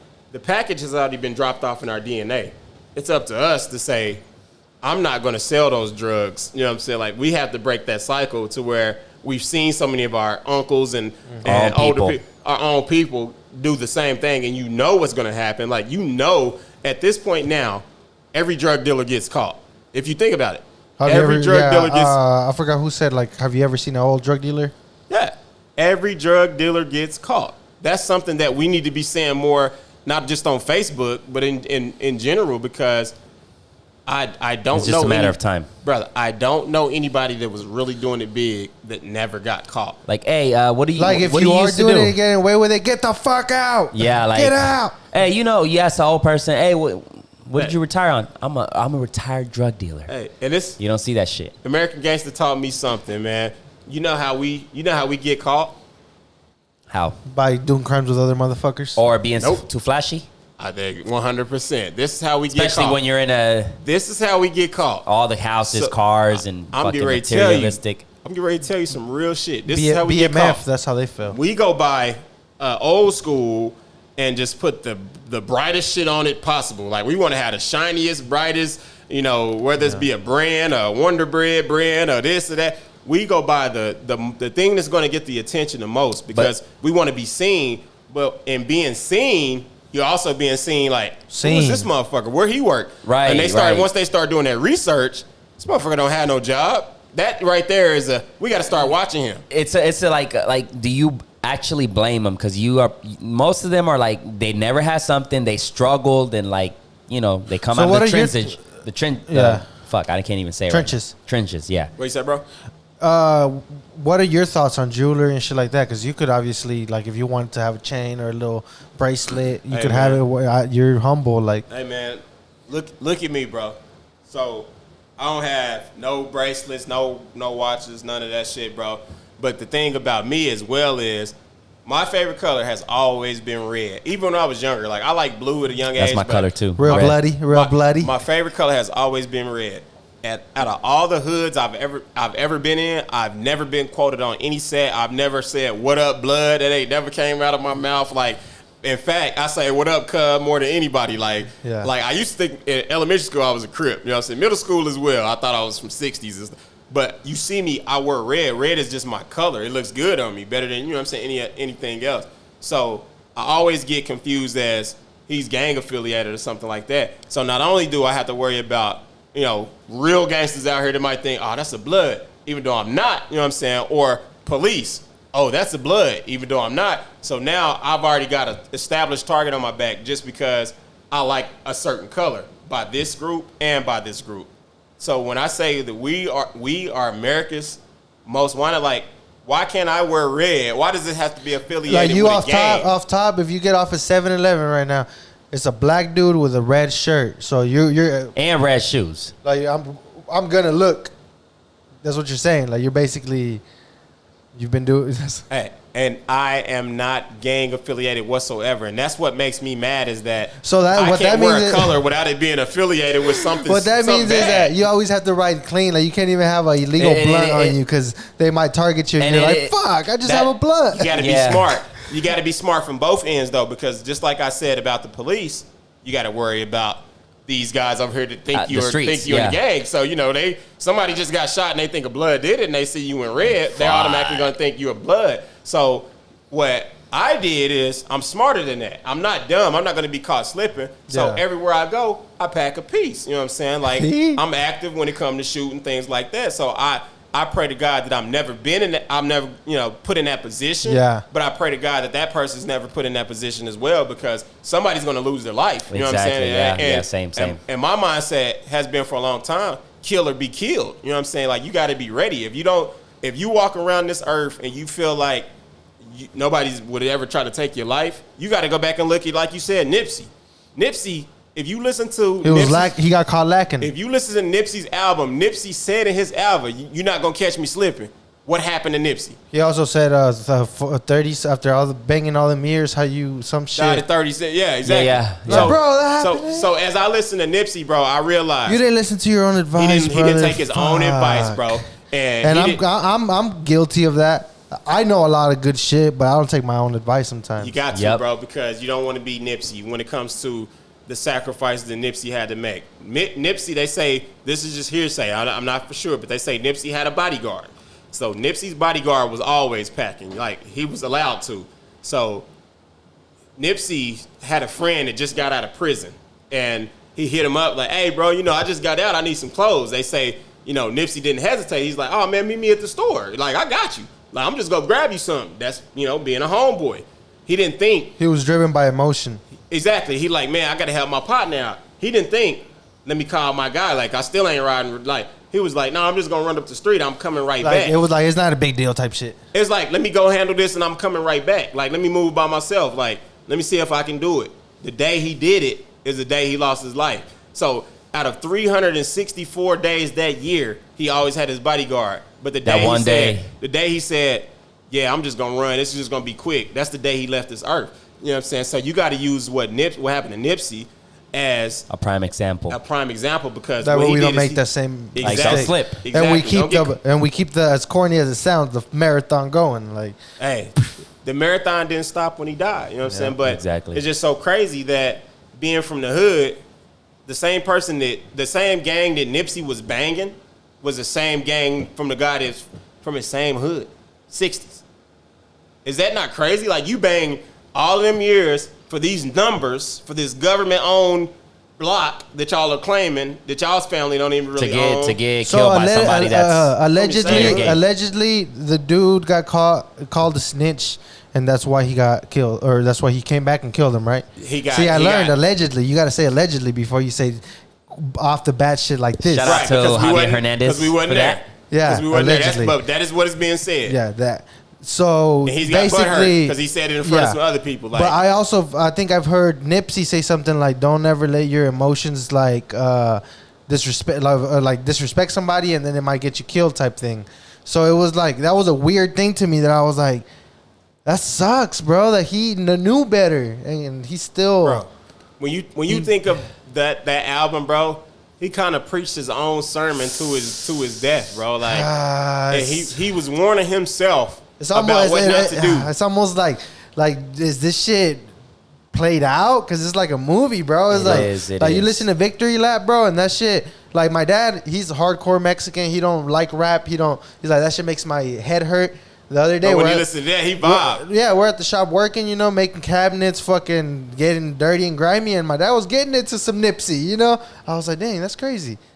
Like, man, if he was still alive, he would have been fucking the shit. Like his mentality, and when you listen to the shit. When you pulled up today, that's what I was doing. Like it's like, I'm gonna tell you this, man. People will lie and say, I've been messing with Nipsey for 20 years. I didn't listen to Nipsey Hustle until he died. Exactly. It was a sacrifice. I always say, like, I was like, damn, like, where was he this whole time? Because, like, not only does he make good music, but also he outside of music, he's an entrepreneur. The time I heard about Nipsey, he motivates me as an entrepreneur. Exactly. Yeah, the time that I heard about Nipsey is when he sold a $100 mixtape, bro. I don't know where I saw that shit, but I saw that he sold a mixtape for $100, and Jay-Z bought 10,000 of them or some shit like that. That's when I was like, what the fuck?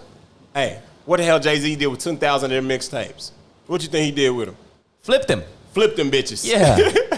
Hey, because here's the thing.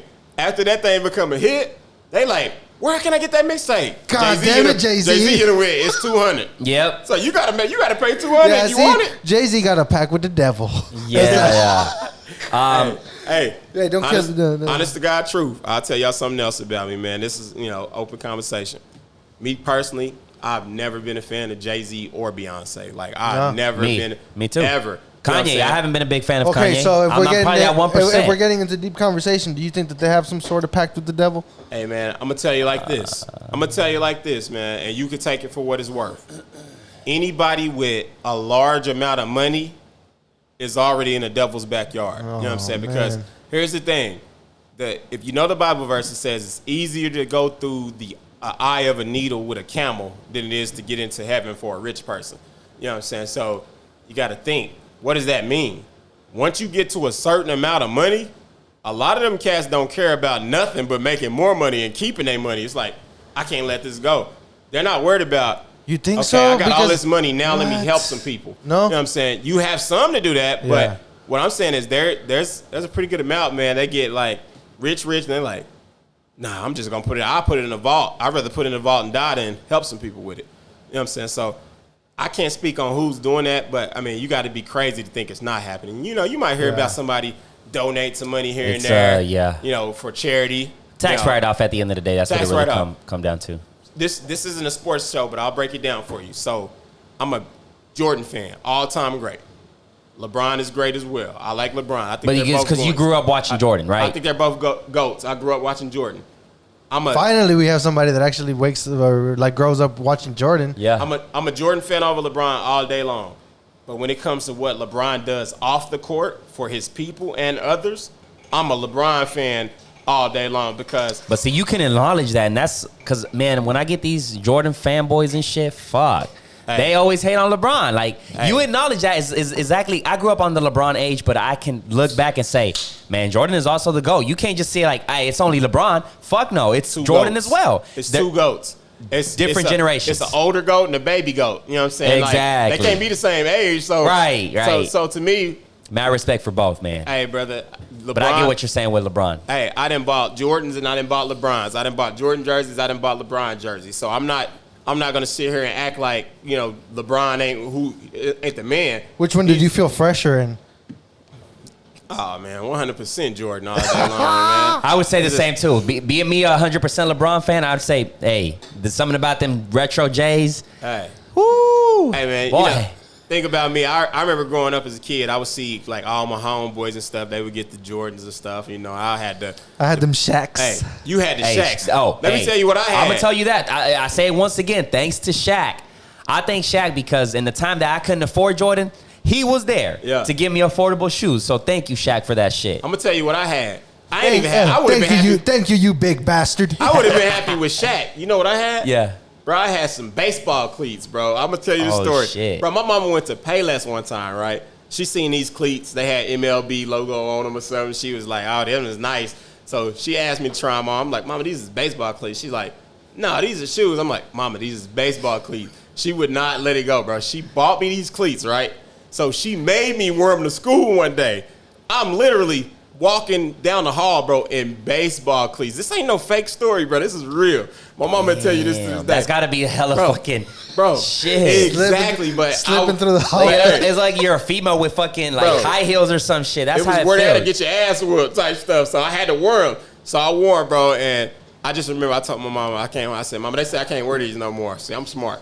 She was like, why? I said, because they said, they leaving marks on the floor the ground and shit. and stuff. Yeah. Just making up some shit. Like, I'm not wearing these motherfuckers. So since I wore them because you asked me to, but now I'm not wearing these motherfuckers no more. My guy was wearing khakis with cleats on. Hey, I'm talking about clack, clack, clack. So when I tell people stories like this, man, they're like, damn, somebody in your position was like that. And I'm like, man, it wasn't no handouts back then. But I feel like you need to go through it, huh, to appreciate shit like that. 100%. You know? First pair of Jordans I ever had, bro, was some team Jordans. So I always wore 12 in high school, middle school. I was in middle school at the time when I first got my first pair of hand-me-down Jordans.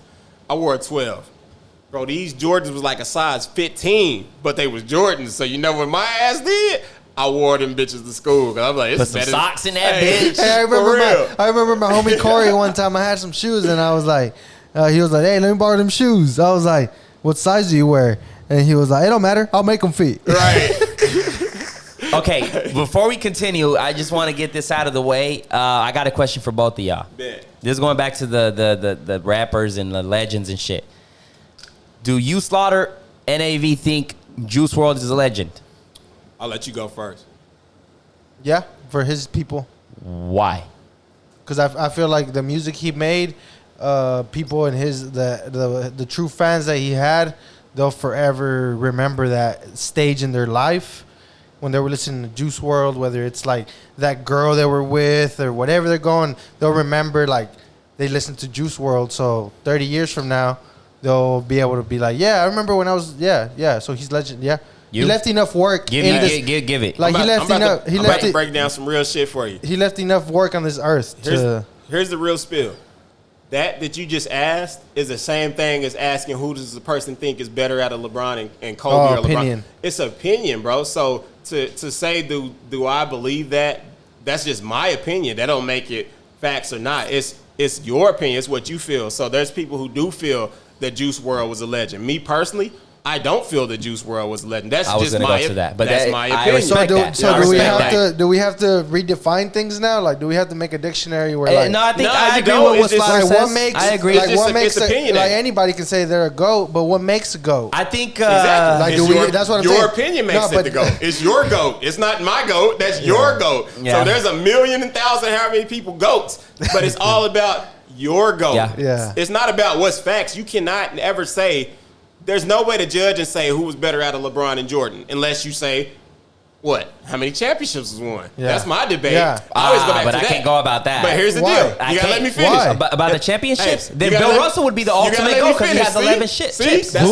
Bill Russell has 11 chips. That's what I was just getting ready to say. He didn't let me finish. But then we don't talk about that. If we are judging by chips, it's Bill Russell. So a lot of times when people ask me like, I'll say that. They'll be like, who is the real GOAT? And I'll be like, Bill Russell. Shout out to that. If we're talking about championships, boy, that's how you want to like. It really depends. Like when you say that's what I'm saying. I GOAT. think it should be. They should make if you're gonna have a bunch of fanboys watching basketball and shit, make a little list. Be like, okay, this is what it has to be. Boop boop boop Guess boop what? boop boop. At the end of that, that's still like, is your what's your opinion? opinion? What's your opinion? Yeah, What's your opinion? yeah. What's your opinion? That's what makes it fun though. Like the barbershop, people get emotional over fucking sports. Well, that's the fun part, and I once again agree with Slawta when it comes to like the Juice WRLD thing. I feel like he didn't do enough.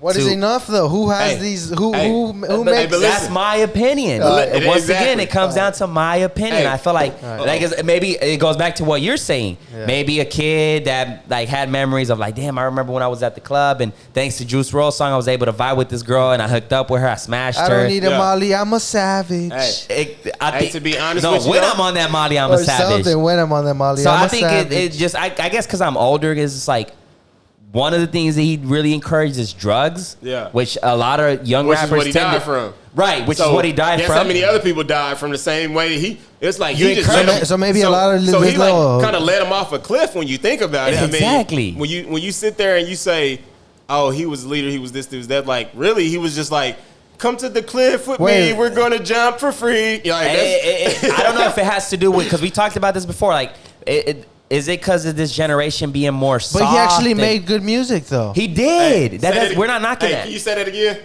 Say what you just said again. So I don't know. It has to be About with this this generation. Of this generation being more softer. That it gets to the point where like, Yes, I yes. You know why? You know the answer to that question? A bunch of little What? good old Because puddings. this generation never received the ass whooping. You know why? Because Exactly. their parents were like, well, I'm going to go to jail if I whoop their ass now. So guess what happens when you stop whipping their ass? They start. The police have to whip they be their in ass it. later. You know what I'm saying? So they be But in see, like- they control. go wild. They just do what they want to because they know there's no discipline. I think there. that's what it really comes down to. But see, whooping ass, I don't.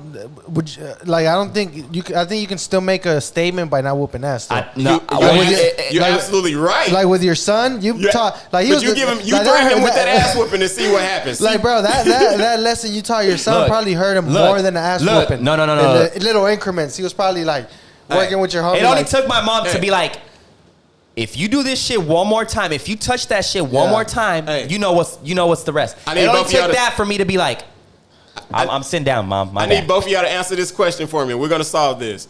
How many school shooters were they when they were swatting asses in school, in high school? And my times, no. How many Warren. schools- what time was? What year was Columbine? Columbine was like 90 something. That was already past the time where they tell people stop whooping ass and you're going to jail. Oh. Like, to be honest with y'all, I'm gonna be open with y'all. I don't really tell a lot of people this. My mom went to prison for child abuse because my mom, she would whoop our ass, but that's not what she went to jail for. My mom went to jail for, she would be excessive when it came to the reasons why to get your ass whooping. So one day, my sister, we were young. My mom was cooking breakfast. She had to run and go get something from the store. And she told my sister to watch the biscuits or something in the oven. Well, my sister, she, doing her thing as a kid, forgot about them. They burnt. So when my mom got back to burnt biscuits, what do you think happened? Yeah, I'm about to whip your ass. I gave you one job. That's it. So my mom was like, grabbing the belt, like, I'm about to whip your ass. So my sister, she took off running down the hallway. Well, we lived in an apartment, so we had a big ass fish tank, and our fish tank came out towards the hallway. It was like in the hallway, so you had to kind of go around it a little bit. So my sister running, not looking back, hits her arm on the edge of the fish tank, bleeding. Mama never whooped her, you know what I'm saying? She's like, nah, I need to heal you, you know what I'm saying? Now, because I didn't think that was gonna happen. A mistake. So she, doctored it up. My sister went to school. First question they asked us, what happened to your arm? My sister, not being, saying I ran into a fish tank, first thing she said, I was getting a whooping, I ran. And so in their mind, they're like, Oh, shit. child abuse. That's child abuse. You know what I'm saying? But Yeah. when you think of it, my mom didn't expect for that to happen. It was just like, I'm getting ready to whoop you for that. It's not like she hit her and Yeah. caused that to happen. So what happened is my mom went to jail that day. We went to the shelter that day. Make a long story short, the lawyers and stuff, like as a kid, were like making us make up stuff that happened to, that Make a like telling them she hit us with like extension cords and irons and just making up crazy shit. And as a kid, not knowing no better, we said some of that stupid shit. And my mom ended up getting convicted, and we ended up going to a foster home. And the foster home was not like what you thought it would be. Like, it was worse than where you come from type shit. So it's just kind of like, damn, y'all take me out of one place that y'all thought was bad and put me in a place that's really bad. Like, yeah, so, Some bullshit. Yeah. Made me snitch for nothing. yeah, For real, like, like, damn, I got the worst end of the stick. I thought I was getting some Trixie sticks. The or way something. I see it, man, is like your parents are like, when I see you, I can tell like your parents raised you the right way. Rather if they whooped your ass 1,000 times, My but mom. your mom in this mom. case, right? And she's the one that got convicted. Right. So it's Yeah. like, Oh Lord. But again, Yeah. what happened was, we just got through talking about that earlier. Now my mom has a conviction. Now she's in jail. Now now she can't come out and start no business. She's a felon now. She can't come out and get a gun and protect herself. She's a felon now. Like, it's a situation that is designed for us to fail. You know what I'm saying? Yeah. And that system failed my mom because regardless of why my mom decided to whoop my sister. I understand it now as an adult. Like it's not like I didn't tell you. But as a kid, it's like, well, it's not really my job either. But as a parent, it's my job to give you jobs. You know what I'm saying? If I don't show you and get you prepared and, teach you that type of stuff, because to some, it may be issuing out orders. To others, it may be teaching. Like now, I showed you what, how long biscuits should take and how to watch it and how to, you know what I'm saying? Like, it's all perception. Mm-hmm. I think bottom line to the whole Juice WRLD thing, I think that's what it really comes down to, in my opinion, is he just encouraged a generation of soft kids to be even softer. Do drugs. Be depressed. They don't need that shit. They already have it. Like, they need something that, they need some rough, tough love type shit, Hey, but this is the sad part. Just how we talked about earlier, how, the drugs how the drugs were getting into the black community. What's getting into the black community now? The drugs. You know where the drugs are coming from? Through music. Now people are being paid. They can't really rap when you think of it, but they're being paid to flood their community with the same negativity that's been flooded for a long time ago. So with me, like, I don't really, there's not a lot of rappers that I even really like unless they're speaking positivity and encouraging their people. You know what I'm saying? That's why I fuck with J. Cole. Yeah, absolutely, 100%. That's why I hate Lil Pump. 100%, bro. First of all, he's trash. How did they get a record deal? They got a record deal because they signed their hand. They put their hand up and said, "I'll push those drugs in the community for you." So instead of it actually being drugs, that it's rap that's leading to 1985, that shit, man. Every time I listen to that shit, it's like he's gonna eventually get to. Lil Pump is gonna get to that point. 1985 by J. Cole. He speaks nothing but facts. You haven't heard it? Yeah, I heard it. Oh shit! Come on, man. I've been on he that. says, they want to see you. They want to see you. Is that the one where he says something about Kodak, where he's like, No. He's talking about the young rappers. He's talking about what to be especially looking Lil for. Pump, because at that time where J. Cole dropped that song, it was going towards Lil Pump because Lil Pump was doing dumb shit, drugs and shit. He's like, I love to see a black man get paid, but these white folks, that's what they want to see. Is they want to see you tat. They want to see you pop. That's a why pill. I love Illuminati. Hey, Illuminati by J. Cole. Go listen to that. Guess what? You know what happened with dude dying from drugs? You know what happened? What happened is now a group of depressed individuals has been following his depressing message. Now they want to kill themselves. You know what I'm saying? Like, it's like, That's why I can't do either Billie Eilish. That never chick. heard a song from her. Man, never. Not one time. I told my lady, shut that shit down. I don't want to hear it. It's all depressing, bro. Like, Hey, give me don't hope. get Tell me to keep going. Exactly. Tell me to Yeah. keep my head Hustling. up. Follow your Where's dreams. Pac? Like, where is Pac, man? Yeah. Pac, regardless of what people say about how gangster Pac became, like, Pac was there's, a little- Brenda's got a baby. Keep your head up. Dear mama, like, Pac was giving you inspiration. Pac wasn't giving you depression. You know what I'm saying? Like, I'd rather Passion. give me inspiration, inspire me. But that's the thing, man. And we live today in a world like Russ dropped a song, and Russ is this independent artist that a lot of people might not like, but he dropped one song called like In the Villa or some shit where he talks about that shit, like motivation, like I never throw in the towel. I use it to wipe my sweat off and to knock your head off and like shit like that. Every time I listen to that song, I'm like, fuck, like I want to go get it type shit. Like, man. I'm hustling, you know? Hey, that's why, you know who I mess with the most, like now, this like mainstream, is Rick Ross. You know why I mess with Rick Ross tough? You know why I mess with Rick Ross tough? Name a rapper before I Rick hope it's Ross. not because he put a pill in somebody's drink and No. they ain't even know. No, listen to me. This is why I mess with Rick Ross. Rick Ross is probably the first rapper that I can actually say was rapping about investing in like Wingstop. You know what I'm saying? Like, he's telling you, he's giving you the game. Like, invest your money, you flip it, then dip me. You know what I'm saying? Like, he giving you the game. I mean, he was a rent-a-cop. He was like, he was able to take that money and then make enough hot records to be Rick Ross, bro. Here's the thing, bro. I'm about to break something down for you, man. For everybody that said Rick Ross was a cop, this should make you realize. No, rent-a-cop, not a cop. No, not even rent-a-cop, bro. Here's the thing. Rick Ross was working at a correctional facility. You know how many brothers that I know, there's gang members that be like getting those jobs? Like COs? Because it's money in it. So if you are a correctional officer and your job is to just work there, you're not a cop, bro. You're not out killing people. Like, you can't look at that job and say that's the same as a rent-a-cop or a police officer because Bro, I got homeboys, like real me hood too. homeboys, bro. They was like correctional officers, bro. And like, I know that's how them drugs and all that stuff be getting in there. So I can't look at Rick Ross and say, oh, he was a snitch, this and this. No, he probably was the connection. Y'all don't know how he got his money. You know what I'm saying? So to look and say that, oh, you a cop because you worked there. No, man. No. Like, y'all don't know what Freddie, stay out of trouble. Yeah, y'all don't know what goes on. So to me, though, like, where he went wrong. That's some good insight right there. Where he went wrong, though, is saying that. If he told people that, like, yeah, I was a correctional officer. Like, that's not a police officer. Like, I was the plug. If he would have said that, he would have got backlash from them because they're like, oh, what did you bring in? But that makes you look better than saying that you a cop, right? Yeah. Right. But just completely ignore it and say, that wasn't me. He denied it. That's where he went wrong. Yeah, I worked there. I had a job. That wasn't my career. Like, I'm a rapper now. Why you talking about that? I'm a rapper now. Matter of fact, I'm about to make a song telling you about my CO days. I'm gonna tell you how stuff was. You know what I'm saying? Like, I'm gonna tell you how it was. Like, see the all right. So blood now that over we're talking there, rap, can you spit a little verse to one of your jams? Because I know you have some in the vault. Wait, let me find out you used to write some shit and spit. I was writing last night. I know you have. For real? Yeah. Is that like hobby and shit? I did my research. Yeah, I seen a video where you're rapping, like your full music video in the kitchen type shit. Oh shit! Let me hear some shit. Man, actually, man, whenever I do stuff like this, I just go off the top. You know what I'm saying? All right, let's do it. Let's do it. Just go off the top. What you got? What you got? Do we need a beat or a cappella?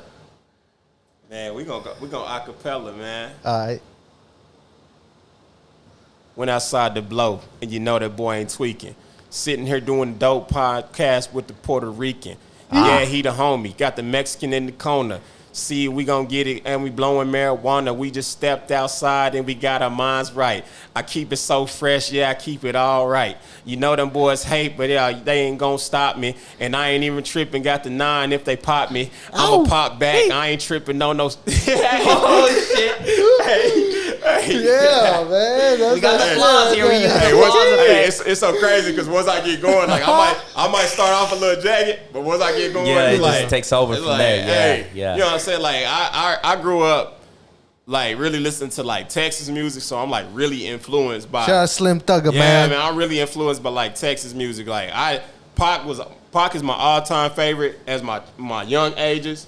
You know what I'm saying? My young years, but as I got older and Pac was gone, it was, like, UGK, you know what I'm saying? Bun B, like, it was, like, you know what I'm saying? Like, Slim Thug, like, Lil Kiki, like, hey, man, like, Scarface. You can't mention Texas without mentioning Scarface. So it was like that whole little movement, you know what I'm saying? Just like it really. Is Mo3 from Texas? Mo3 is from Dallas. Yep. Shout out to Mo3, man. That motherfucker be snapping. Yeah, see?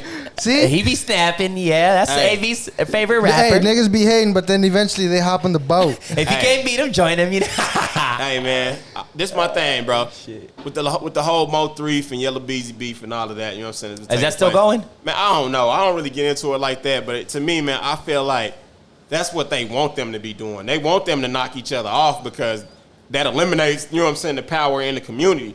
So to me, it just make more sense to say, sometimes you got to make a sacrifice and say, you know, I may look like a bitch doing this, but like, let's call a truce, bro. Somebody, if nobody calls a truce, it's never gonna be one.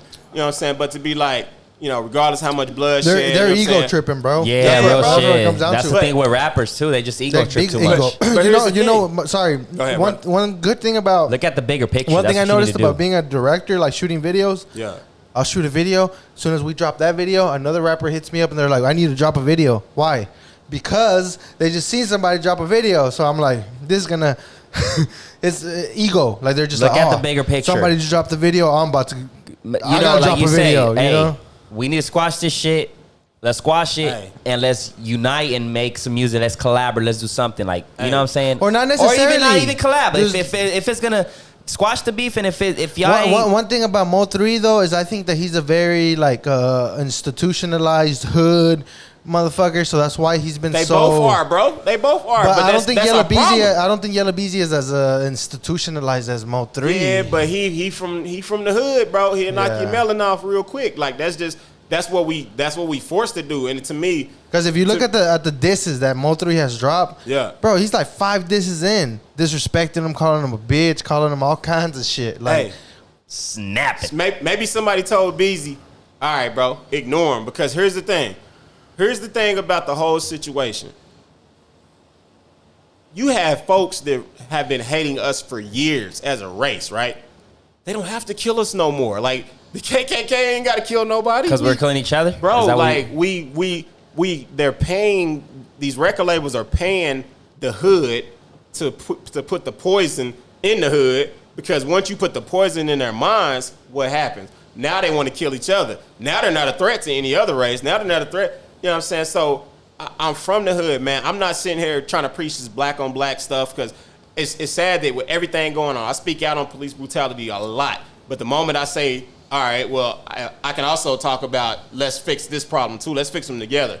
But the moment I do that, then you got somebody saying, you know, you Uncle Tom, you coon, you this and that. Like, so y'all completely forgetting all the stuff that I've been doing, you know what I'm saying, about the police brutality. But because I say, let's focus on some of the stuff we doing too. Like, let's finally start addressing this. Now it's a problem. If police brutality always goes on, when do we have the opportunity to address our own situation? If you keep saying, well, we need to keep focusing on this. Why we can't focus on them together? You know what I'm saying? Like, I personally, I've been to a lot of funerals. I've seen a lot of family members get killed, you know what I'm saying, homeboys. I've seen it, man. Seen somebody take their last breath in front of me, like get shot in the back, guts all out of their stomach, blood dripping down the wall that they were standing by, like taking their last breath with their hand inside of their hole that just got blown out. It's because somebody shot them in the back. Like, I seen it, bro. Standing over that, like seeing the homie that I just 15 minutes ago dapped up, you know what I'm saying? Tell them, hey, man, chill out, man. You walking around with your shirt off and gloves, like chill out, old buff ass, you know. Yeah. Because he just chased somebody up the street or something. Just, you know, always I think a lot of times the homies think that you're like hating on them or trying to not. But when people are acting crazy like that and you tell them, it's like, bro, just chill out, man. I've always been that one, man. Like, I get down if I have to. But my thing is this. I'm not going to get down if over some words. Like, you know how many people that's lost their life, like, at a young age over words because they were somewhere and somebody was like, what up, cuz? Like, you what up, cuz me? I might say it back. And I might be in all red. What up, cuz? Then you going to be looking crazy. Like, damn, this nigga all red talking about what up, cuz? Like, I ain't with that gang shit. Like, that shit is stupid to me. But what you were talking about earlier, the whole scene on the Boys in the Hood, whenever the guy's explaining to them, he's like, they're putting liquor stores in the hood and shit like that. That's basically what you're saying, right? Hey, like, and you know what? His message then and the same now. If I came out and I made a rap album and I said all of this, you know how many people would be like, man, he is square. You know what I'm saying? You know how many people would be mad? Like Russ. That's why a lot of people don't like Russ, because they're like, he's a fucking square. Like, okay, that's cute. Like, that's a, you know. Ain't that crazy how we idolize the negative and, like, he's look at the positive like it's negative? If you look at fucking you know, somebody that's on like Future, sell that dope. You ain't really got no hope. Sell that dope. Future shit slaps, the production and all that. But all he's talking about Percocet, Molly Percocet. Like, when I first heard that song, I'm like, and the crazy thing about the song, he came out and said, I don't even do drugs. Yeah. So guess what? And Seven was on the show with us, and he said, like, a lot of the shit that I don't really do it. I mean, I don't really. I know what people like, though. That's what he said. I know what people like. A lot of the people that listen to that music, I listen to the music, but I'm smart enough to realize, like, Molly Percocet, I don't do that shit, but I'll jam to it. All right, bet. But here's the thing: you jamming to the beat, and that's where they get you because. But that's it. Once the beat lock you in, they can say, "Eat that ass." Yeah. You should eat that ass, and guess what? You're gonna be really like, "Eat that ass." You should eat that ass. Like, you're gonna be jamming that shit. Ain't that crazy? But I think Chris Rock said, like, he ain't talking about me. I'm groceries? Eat like what? But you know, that's how people are easily influenced. Right, but like, my favorite rapper, he ass. Let me try it. But listening to it, but also doing it is totally different. So I can listen to the Molly Percocet, like whatever the hell. You can. I'm glad you said that. I was just about to say that. You're older, but these youngsters that they're marketing this music to, they'll go ahead and do that shit. So in their young minds, like, man, fuck it, nigga, we gonna party. Let me pop a little perk. It's like once they hear that rap, once they hear their favorite rapper say it's cool, they're gonna do it. Like if Drake come out and be like, and see, that's why I fuck with snort some coke, like they're gonna be like, damn, I ain't never smoked snort coke, but Drake said do it. He's doing Real shit, bro. He's Like, doing You go to a alright. party and you never like you're just going with the intention just to drink and have a good time, but then you go into you're going to the bathroom and then you open the door and you accidentally went to this room that they're snoring coke. Yeah. Guess what you gonna do? Niggas say, they say, come on, hey, And you're gonna go back. come on, man, come on. Oh well, wait. Drake said it in this song. Okay. You don't want none of this, Dewey. Hey, you want some of this booger sugar? And then you'll go back to that song and be like, oh, but Drake said it was cool, so that means if they're And then you doing wanna it, look cool with it's them. because they're cool. Yeah. All right, let me go ahead. It's easy So to you be want to look cool with them because they told you come on in instead of say, hell I'm no, not close gonna lie. that door. Wiz Khalifa influenced me to be a big ass pothead. You know who else he convinced? My son. He's 20 years old. And what I was telling y'all about? Yeah. Biggest Wiz Khalifa fan ever. Yeah. So you can't tell me. And I'm biggest freaking stoner ever. That's why his ass can't wake up because he take edibles at like 2 in the morning and then think he going to get up at like 10 or something. Like, Yeah. I mean, he got to be at work at 10. I'm like, dude, you ate freaking 250 milligrams and you think you going to wake? He was He blow me out the water, man. he was lucid dreaming. Hey, and I'm telling you, man, if you don't think that So as it doesn't, you crazy. Music as definitely at the end of the day, do you think it's just as the government, you actually want this shit to happen? All like music controlling the people and then the drugs. That's the media, bro. Hey, let me ask you this. That's why I'm glad we have this little thing right here. Let me ask you this real question, bro. So Tupac was a real poet. Tupac told you that he sold drugs before, but Tupac wasn't rapping about selling drugs at that moment of his life. He wasn't rapping like being a drug dealer now. You know what I'm saying? It's cool. And to me, I feel like that's kind of where Jay-Z may have went wrong. Like, that's all Jay-Z talked about was selling crack. Tupac didn't talk about selling crack. He may have mentioned in the song, like, you know, and even though you was a crack fiend, you know, he might have talked about putting money in the mailbox and all that. We know what he was talking about. You know what I'm saying? But then again, we also got to go back and say, well, what if some of that stuff that we heard back then wasn't the truth? You know what I'm saying? Case in point. This is probably going to freak a lot of people out, though. But I heard an interview Biggie's mama said, all that stuff Biggie was talking about being poor and this. She said, Biggie ain't never missed no meal. Biggie always went to prep school. Biggie out like they had money.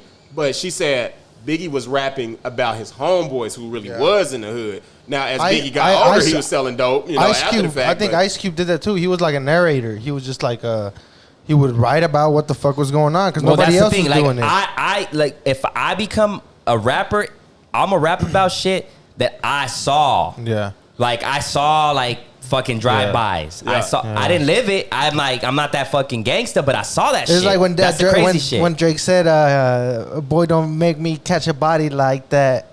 Everybody was like, "Stop it! Yeah, stop it! You light skin. Come on, You boy." talking about one falling in your lap after it's already been shot? Is that what you talking about? That's what my homie Cac was. He was like, "It was cool, bro, but don't come at me like that, bro. Don't come at me." Yeah, so like I definitely get that because like I grew up in the hood and I stayed away from all that shit. Yeah, and yeah, I had yeah. family members that were involved. Because you would and see it. making You would, like you said earlier, like if you're saying your homie, he just did this, and that, and he was doing good for like 3 months, and then he got popped, and now he's fucking So you can paying rap court about fees that and all shit. this shit. Like, Hey, like speaking of, we talked about a situation with my homeboy. You remember you said you want to talk about Yeah. that? Case in point, I got a real homeboy, man. I'm talking about solid. I don't mess with a lot of folks because you can read people. I don't know if y'all have the same capabilities I Yes, have. sir. Where you Yeah, can read yeah, people. for You sure. can be like, yeah, this guy's kind of janky, or whether you say, I mean, look at I that think he's got- Empower Visuals logo right there. Yeah, Got the third eye. So he, you know, hey, he's the podcast has a third Yeah, eye. I don't know if so- you noticed that, Yeah. but go ahead, brother. So he started a business once medical marijuana was available. He was actually out of state learning it. Like he had a friend in Cali that was teaching him the game. So once we became medical, he said, "I'm gonna move back home. That's where I'm from." He said, "I can do a grow there." So he came home, you know, started his own grow, got his license, had it going. Make a long story short, the city of Oklahoma changed a lot of rules and regulations. They do it like every 2 or 3 months. They change or something. So they changed a bunch of stuff and said, you know, you got to do this now, this, and this. You got to change these bathrooms. They have to be handicap accessible. At first we didn't care. Now we do. Making all these weird rules up. You know, you're probably never going to have somebody handicapped working in your grow. You know, and if you do, you know, that's different. We can figure something out. But if we're being honest, I've never seen, you know, I'm not saying it don't happen, but so they made him say, well, the size of this building, you need to have 2 handicap accessible restrooms. Okay, that's going to take time to do.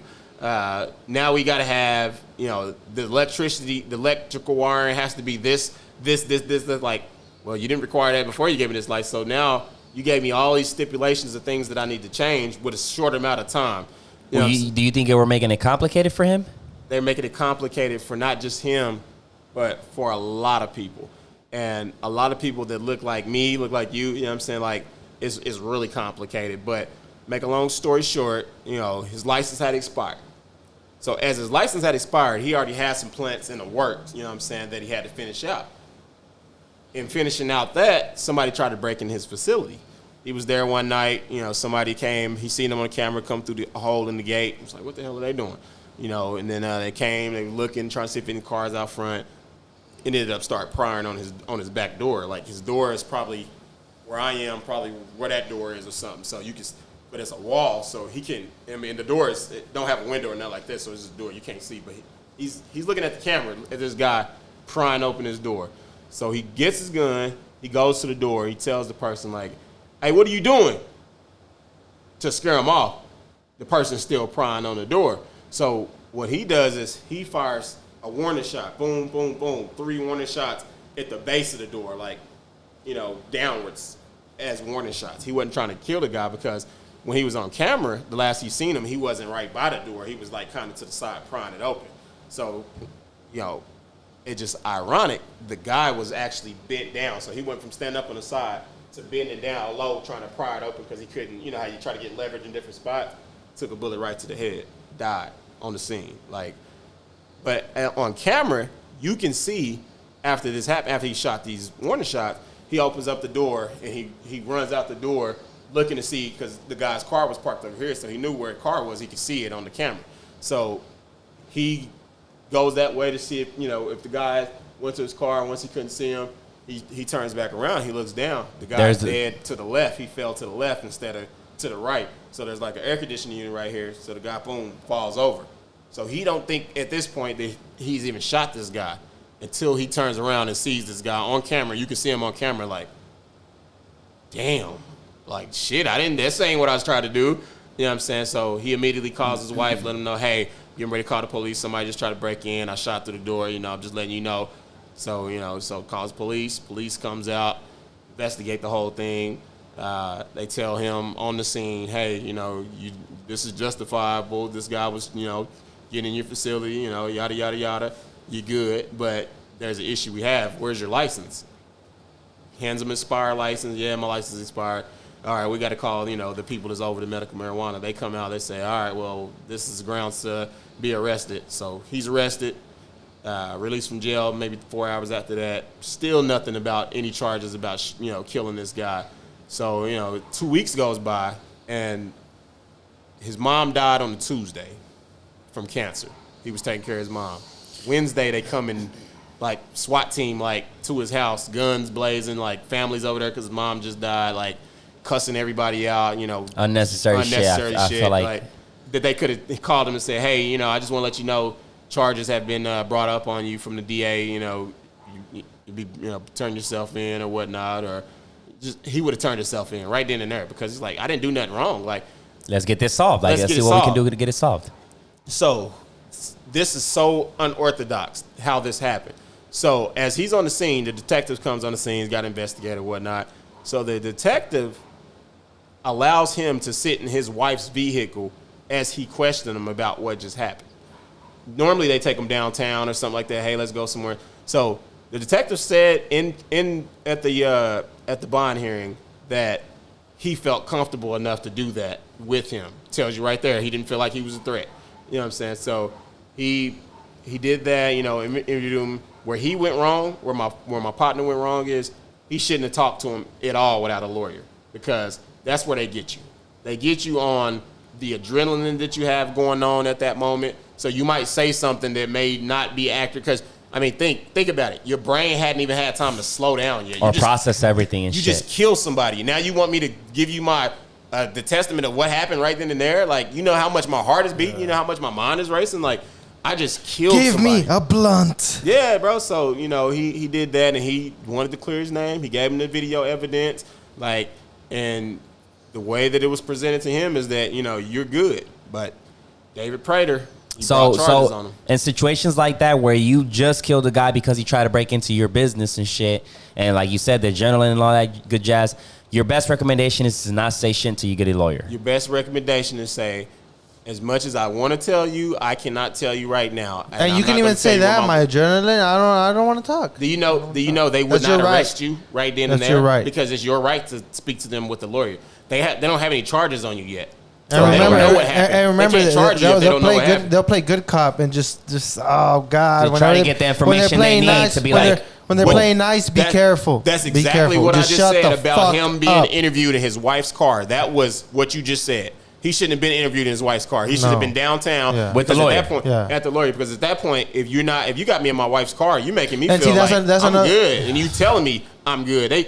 They told him on the scene. The police officers told him, "Hey man, you did a good, not you did a good job, but it was like, we're glad you got this guy off the street. He's been doing this to other businesses as well." Like, they told him this on scene. Like, they called him a shitbag. That's what the police called him. The police. But yet, his charges went from just the illegal cultivation without a license to murder too. So he's sitting in the county jail right now, fighting for his life for something that he shouldn't be in jail for. And wasn't really, he didn't choose that night to be like, all right, this guy's going to break in, I'm going to kill him. And damn, that's fucked up, man. Nah, it definitely. Hey, you think it all is because he's black? Man, I'm going to tell you what I think it is because. I think it's because with everything going on right now with the Black Lives Matter movement, I feel that there are a lot of people upset with the Black Lives Matter movement. So if you could figure out a loophole to still be able to lock us up, you're going to do it. Yeah. If you can figure out a loophole. And then this is the craziest thing is about what was told to him. He was told, this makes me so mad, if your license to grow was active, you would not be in jail. Like, basically, your stand your ground. This is what they told him. The stand your ground laws does not go into effect in this case because you were committing a felony by your license being illegal. So, being deactivated. Imagine all the people locked up because of weed charges. Bullshit. Right? When I went to jail, I would tell older dudes like why I was in there, and they'd be like, "He didn't just let you go, bro? What a fucking dick!" Because my shit was a little joint. But I guess had a little what? fucking That's joint, what I'm bro. telling you. Hey, but guess Now what? If you can get a felony attached to your name, you know what you are to them? You're not A number. shit. A You're number. not shit. Yeah, you're a number. And guess what? Now that you got a felony, man, I think you'll I'm never getting- be able to do anything to want to stay out of trouble. Now you got a felony, you're like, shit, I might as well just do this. No, not only that. Sometimes like, I just want to tat Thug Life on my belly and spit on cops and shit. Hey, your ass wouldn't be doing this podcast. It's a fucked up world, man, because like a lot of people right now are in jail because they got caught with some weed and they're doing time and shit. But not only that, but they also get out of jail and they have a felony. So when they try to do the right thing, which is to get a regular job and shit, they can't get accepted because they have that shit in their record. So like they're fucking scrambling around trying to find somewhere to work to do the right thing. And then like, nope, you got a felony because you better had not weed. be a little pudding and man. work construction. Ain't that crazy how that is? So, That's crazy. So when you think of it, we're still designed to fail. You know what I'm saying? Because if you follow in that process, you're not going to win. They don't want you to win. So when somebody like myself and others that I see doing things that are trying to win and we define the odds, like that shit makes me happy because even though I get a lot of people from other races that really mess with me tough, I know that deep down inside, there's still some people that feel like that's just another nigga that can cook. You know what I'm saying? Like, but he can cook good, but I'm still not looked at as a man to, some of them. I can't speak for all of them because I'll be the first to admit, I probably right now have just as many white people that I know that would probably kill somebody for me as I do black people. You know what I'm saying? So I mess with white people. Like I mess with them tough. We talked about it in our previous podcast too. We got really deep into it, and it's like it's tough for the whites right now because they're in that weird position. Because like I said, I got a lot of white friends that I respect, love, and like you know what I'm saying You know how to get out of that position, that weird position. Speak out on racism. Say something. Share something. Let us know that you care. Let us know that you're an ally. Let us know that you don't appreciate all this racist shit going on. But you know what you do when you be silent? What you do is you kind of make us wonder like, oh, you ain't said nothing. You probably ain't said nothing because you probably agree with Trump. Or you probably, Like, let it be known so I can get the fuck away from you, because Right. I don't need to be acting like we're friends when I know what your hidden agenda is. Like, deep down inside, that's just my nigga friend on Facebook. You know what I'm saying? It's some people that feel like that. Yep. But deep down inside, it's some white folks that I know. Like, I'm telling you, I know would be in jail right now because they would shoot somebody for me. Like, I know it. And that's just the kind of relationships that I form with people, whether black, white, regardless, Mexican, whatever it is. You know what I'm saying? So with me, like, I look at, there's a lot of white people that when they do speak out, they're allies. Like, let's not put let's not say all white people are bad when you got. Yeah. I mean, in the march, there was a lot. In the protest, there was more than black. It was beautiful to see. Like, I was like, shit. They the ones that get down in the field and be like, we gonna burn this motherfucker down. We be like, no, don't burn it down, because then they're gonna call us. We gotta make a statement and shit. Yeah, they like, no, we gotta make a statement. Fuck it, it's burning. We're like, hey, chill. We gonna be on the news. Hey, chill, Dougie, chill. Come on, Billy, let's burn this shit down, man. But here's the problem though with that. Here's the problem with that. Make a statement. Here's Fuck the problem these with motherfuckers. that. Who gets blamed when that shit happens? So for me, my thing about that is, regardless if you want to see it burn, if you ain't burning it, damn sure don't let them burn it, because you don't get charged with that shit. You know what I'm saying? So it's like, that's like you were saying earlier with your employee. Like, if he fucks up, they're gonna be like, off the hook fucked up. They're gonna jump online and say, off the hook did that. They're not gonna say it, Jennifer P, or they're not gonna say it. Yeah. They're not gonna say that shit. They're gonna say, off the hook got my motherfucking order. I fucked up. I'm mad. I ain't never going back. They ain't gonna say, this motherfucker left. Okay, so let's talk about this, man.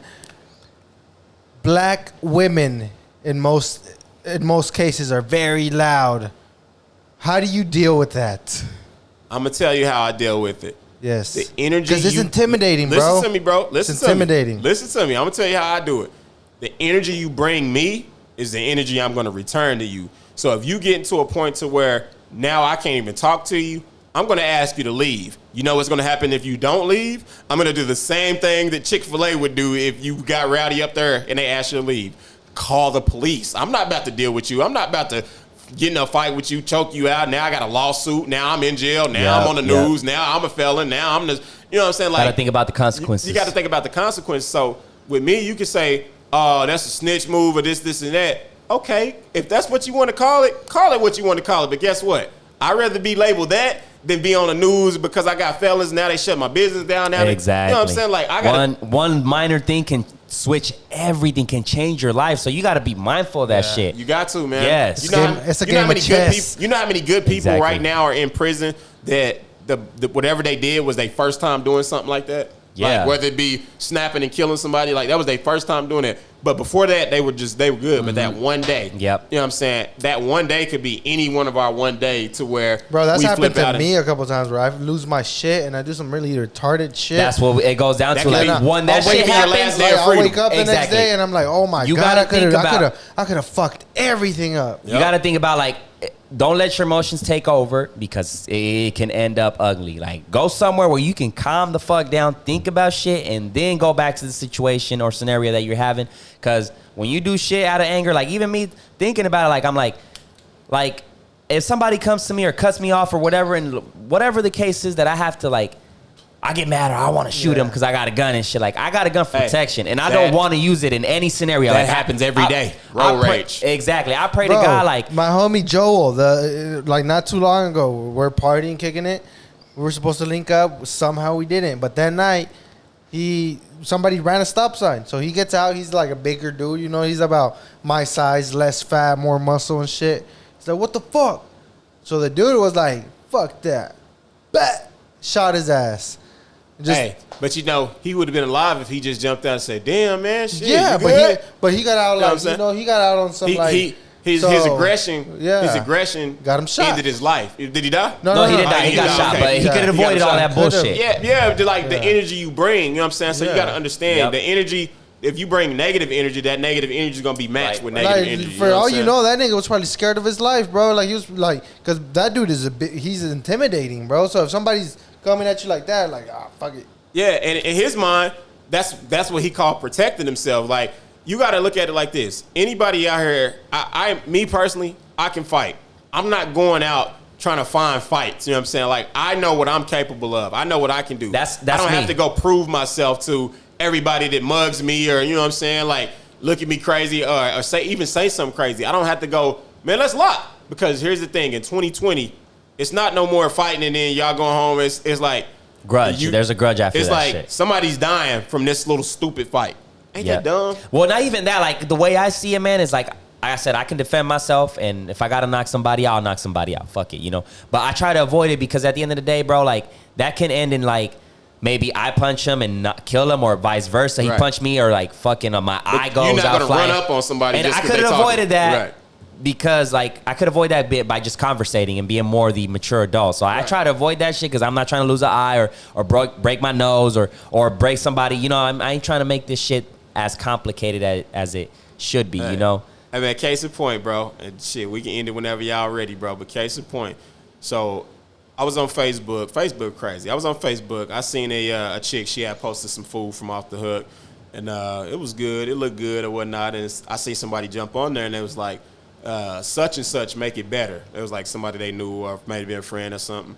And I'm like, you know, I hit the ha button because I thought it was funny. You know, that's me. I just like to laugh. So I was just like, hey, appreciate it. You know LOL. Yeah, I was like, hey, I appreciate it. But then she had posted like another whole post with like some mac and cheese talking about how good it was. So I jumped in there. I was like, such and such make it better. You know what I'm saying? Just joking and stuff. Yeah. You know what I'm saying? And the dude, I guess, that originally said it, he jumped on it. He was like, you know, hey, old hoe ass nigga, something. And I was like, he's like, I hope you ain't trying to take shots or something. And I'm like, nah. And I said, but I'm none of that above. Like, I'm none of those names. I said, if you knew me, you know I crack jokes. That's what I do. I said, like, ain't nobody taking direct shots. Like, that shit don't offend me. My homie Gustavo said, ain't no bitching me. Hey, but you know, he ended up at the end of the conversation, me explaining, you know what I'm saying, who I am, and like shit, I said that's what I do on Facebook, crack joke. Right. You know, he ended up apologizing and whatnot, and I told him, I said, you know, anytime you come, you know, to my restaurant to see me, because he was like, I didn't know it was black on, yada yada yada. You know what I'm saying? And my thing is, I wasn't tripping on him saying such and such food was good, but to say it's better, like it's like you said, you already taking shots. Like this post ain't about your homeboys and what he do. This is a dedication post to this because she like it. So to me, that was kind of like, dang, you know, like damn, just even if your homeboys is better, you ain't got to jump on a post of acknowledging somebody else's. Right. You know what I'm I think saying? that's a waste of time. So it's like when you it's like give people their You flowers. see a food, and like, oh, so and so, but who gives a fuck? Yeah. Like, why are you, you know, like, to me, it's just pointless. But people have that kind of time. People have that kind of like, they'll just find some way to just fuck shit up. But I told him, I said, man, if you do come up here, you know, ask for me, we can chop it up. Because my thing is, like I told him, I said, man, if I got offended by words, I'd already be dead in the jail. You know what I'm saying? Like, and just think of how many fights that led to somebody dying, stabbing, shooting, whatever, started from just something like shit. that. Like somebody calling somebody a whole ass nigga. There's some niggas out here them fighting words. Them is like, I'm ready to die. I'm not ready to die over some words. You feel me? That's words. That's some shit that they just words. They don't hurt me. They don't make me cry. Like, I grew up poor, bro. You know, I done heard everything on the earth. Like, there's nothing I haven't heard. And I could have easily, you know, snapped and maybe hurt somebody or something, but I didn't. What I did is I took that negative energy and turned it into a positive. So once I started learning how to, you know, rag, it was game over. It was like, people used to be scared of me. They're like, damn, here come Corey. Like, that's my real name. They're like, you know, he about to get on my head. I might be poor. You might come to school, fresh Tommy Hilfiger, Dickies, you know, Jordans, and I'll still clown you and everybody be laughing at you. Like, that's you fresh, and I still just like getting on your head. Like, you know what I'm saying? But that came from people doing that to me, like always talking about my clothes, calling me blackie, you know, talking about my hair, just all of that. Like, young black kid in the hood ain't got no money. Like, I was a target, for real. Yeah. And I mean, you think of it now, we're still America's #1 target, bro. Yep. And that's from my own and from them. So it's like, you gotta be alert, like at all times, man. I mean, with all the negative that comes with that, at the end of the day, I think it makes us different, stronger. So hey, that's one thing. Yep. One thing we all got in common. I don't care what nobody said. What we all got in common is the struggle. Unless you grew up with a silver spoon in your mouth. Yep. If you grew up with that, you know nothing about the struggle. And the reason why you don't know about the struggle is because everything you ever wanted was just given to you. But what that does is that spoils you. The sad shit about that is that it's gonna come. That time is gonna come whenever shit hits the fan and daddy ain't there no more. That's when you fall like a motherfucker. Hey, I'm glad you said that. I know somebody right now. This guy, man, was we was growing up, man. He was the spoilest kid at the school. You know what I'm saying? Fresh shoes, fresh clothes, everything. You know what I'm saying? And you know, mom had a good job, really good job. She was able to afford it. Gave him whatever he wanted, you know, stayed fresh. It got to a point, though, when you get old, mama can't take care of you no more. You got to go get a job. Well, you ain't never had to work. You ain't never had to, you know what I'm saying? Like, you don't have no values. You don't. So what happens is when you go and try to learn it then, like, no, you got these youngsters that's been doing this already ahead of you. And you know what I'm saying? It'd be difficult for people, man. And I've seen a lot of people that were, like, spoiled that now when I see them, I'm just like, damn, man, you had so much potential. But those are the first ones, and the majority of the cases, not everybody, but the first ones that are cracked, they'll, like, do drugs and shit, and they're like, you know, like, because they were handed all and they were soft, so when shit hits the fan, they don't know how to handle it. They don't know how to handle it, and they fucking fold. When you go through the struggle and shit that's going on right now that it won't you ain't already been through, yeah, it like, won't phase you. This is nothing. Yeah. What's up? But yeah,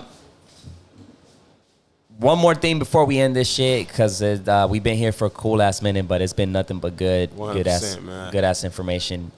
You know, I think at this point you gotta fucking pray for the world, because I right now I've been seeing a lot of shit lately, especially with the mask. Now here in Oklahoma City, it's required, you know, to wear a mask in public. Should have been required. Should have been required, I think, a long time ago. But now I've been seeing a lot of videos lately where if, like, you're not required, like, if you don't have a mask and you don't want to go in, like, they'll start raging. Like, people will start raging, like, you're not letting me in because I don't want to wear a mask. It's my body, my choice. And it's been crazy. You know who those people are? People who have never heard no. Those are the people. So when you tell them no, you can't come in here like that. What is no? The majority of in general, like, the videos are majority of white people that are like, no, I'm not going to take no for an answer. Where's your manager? I know the laws. Shit. Well, do you know that you have to have a mask? Well, here's the thing. You don't even have to have a mask. So before the ordinance went in effect, if I put a sign on my door and says, you cannot come in here without a mask, regardless if the government's telling you that or not, I have the right as a private place that I'm allowing you to come in. I can reject your money. This ain't public. This ain't like anybody like can just, no, I don't have to. I can refuse to take your money if you're acting in a way that doesn't go with our rules. Like, I have to have rules. So if I put a sign on my door and tell you that, there's no way around it. Guess what? That didn't come from the manager. That came from the main, whoever owns it. So if me being a business owner, if I put that on my door, that's not, you can't get mad at my cashier for that. I did that. I'm the owner. You feel me? So it just goes back to that. I don't know what no is, and I'm not going to take no for an answer mentality. Yeah, I see it, and it's like, oh God, like, I mean, we don't know, man. People just, and I work part-time at a retail store, and it's been the case. Yeah. It's been the case where they're like, they don't want that no for an answer. Like, this is bullshit. I don't believe in. I'm like, sir, you can't tell me what to do. I just work here. If that's the rules, hey, do it. This is my thing. If I ever go to and ever have to do that, suck my dick and die. If I ever have to do that, ever have to get to that point. At that point, what I would tell them is, you're right. You don't have to wear a mask in here. You don't have to be in here at all. You don't have to wear a mask, but you're not coming in here. Right. You don't have to be here. Go get whatever you need somewhere else. It's not going to hurt me. It's going to hurt you. Right. As for this business, you need to put a mask on in order to come in here and shop. Yeah. That's all I ask. See, like I always said, I've never been a big fan of the mask. I hate wearing it, but I wear it because I know if it's going to prevent this from spreading even more than I'm trying to put my efforts into it to make sure we can fucking kill this shit, because there's been countries and states countries that been able to fucking beat this shit. So why can't we? Hey, I tell people this, man, and this makes sense. So I wear a pistol every day, no matter where I go. I don't care where I go. I got a pistol on me. That's just me. It's my given right. I'm not, never been in trouble. You can't tell me as a black man I can't legally have a pistol. So I'm going to use it. I don't wake up every day fearing for my life to where I'm like, I need to use my pistol today. So it's the same with a mask. I'm not wearing a mask because I'm fearing for my life. I'm wearing a mask as extra protection. I wear a pistol as extra protection. Exactly. It's not that hard. It's not that hard to understand that. It's not that we're saying that wearing a mask is going to save your life. We don't know what's going to save your life. That's right. not. Nobody knows that. Nobody knows how good their immune system is. To say, I think my immune system is good enough to handle it. Well, you get it and you're in the ICU. And you're like, damn, this immune system. You thought that. You thought that vitamin C. Don't take that risk. Yeah, don't take that risk. So with me, it's kind of like Nipsey. If Nipsey didn't take that risk of not having a gun in sight, because when you see the video, dude shot him, kind of took off, and realized, damn, ain't nobody shooting back. And went over and they said stood over him and shot him some more times. You know what I'm saying? So it's like, if somebody would have had a pistol, even if he shot Nipsey, he might still be alive. Because guess what? Oh, shit. You know what I'm saying? Like, nah, now you got to die. So, yeah, it's crazy, man. I'd rather be caught with it than without it. And that's a mask. Real shit. And a flash. Bye. Yeah, real shit, man. As Castellin would say, stay on your tippy toes. Yeah, man. I appreciate you, Slawta, for coming through, man. This was one hell of a podcast. Is there anything you want to tell the people, whether if they want to own a business or whatever? What advice would you give them just to close this shit out? The biggest advice I can give somebody right now, in this time right now, you have to be a fool if you have a business model or a business plan and you're not acting on that business. There's a lot of money being thrown around right now, a lot of money. So if COVID didn't bring like the real hustle out of you and you didn't start something and you're not selling something, like there's people literally every day I'm seeing people selling plates and people are selling out. Like people are not trying to cook. So it's like, damn, I see people every day post, who got plates for sale today? Like they're looking for the plates. It ain't like you got to sell them. They already sold. Right. You know what I'm saying? So it's supply and demand. Supply and demand. So it's so much whether whether you're a barber, whether you know what I'm saying? Anything that's legal, I encourage you. You get a logo, you know what I'm saying? You really serious about it because and now more than ever is the right time to do it. Man, it's actually it may be the start of Black Wall Street again if people can get past that hatred and really come together and say, let's get it together. You know what I'm saying? Like and not just Black Wall Street. Like if you think of it, if we're being honest, when I say we're kind of at the bottom of the totem pole, look at the Mexican population. Mexicans we know come over here illegally with not a lot of money at all. You know what I'm saying? Like they got to come over here and work for pennies basically and save their pennies until they, you know what I'm saying, can get on their feet and then do their own thing, but they do it together. And y'all have whole freaking communities, whole different, you know what I'm saying, like even in the black business, in the black community, it's still not as many black businesses as it should be. We should have a whole lot. They're starting to grow. Like there's a lot of people with them now, but we should already have a whole blocks of black-owned businesses. You know what I'm saying? 29th is crazy because most of those business black-owned car lot. Mexican car lots just stacked on top of each other. Like I'm talking about getting it together. So you got 60 car lots, and guess what? All 60 of them car lots are selling cars. Like everybody eats. Everybody eats.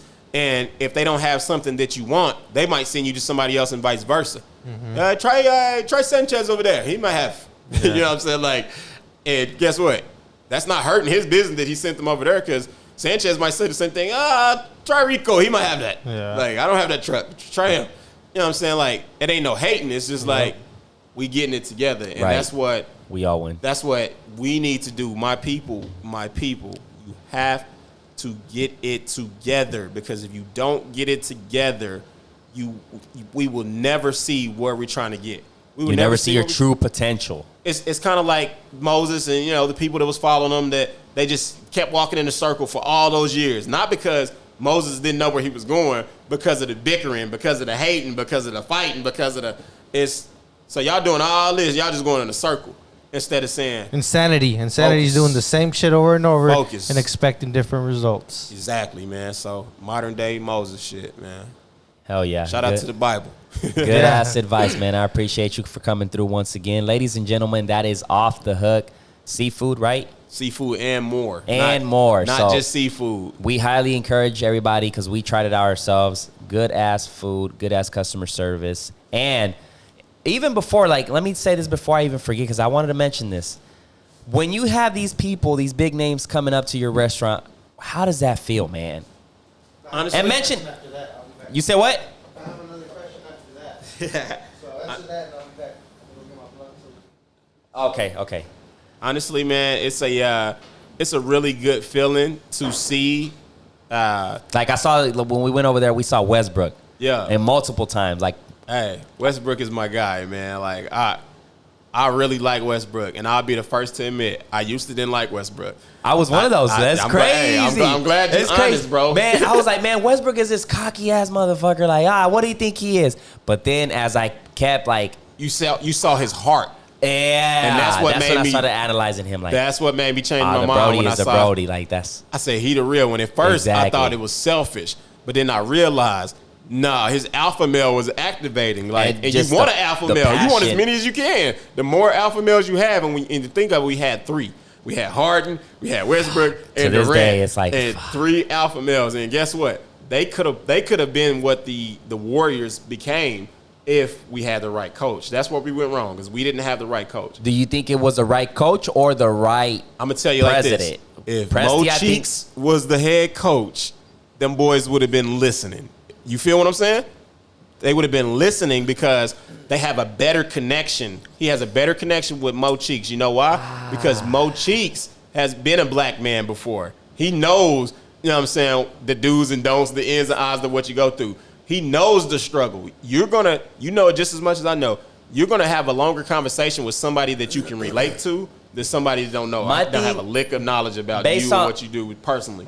Yeah, based on what I analyzed, I think the whole thing was Sam Presti not being smart enough to pay James Harden what he was actually worth. I'm gonna give you 30 minutes to make a decision. That was absolutely That was wrong. the worst mistake ever. Like 100%. How are you gonna give this guy that really annihilated? Dumbest trade in NBA history, if you ask me. Just pay him the money he's worth. He annihilated San Antonio by himself. Like, we're talking about an elite Greg Popovich, Tim Duncan, Tony Parker, Ginobili. All the good old niggas. Hey, do you know where they really went wrong?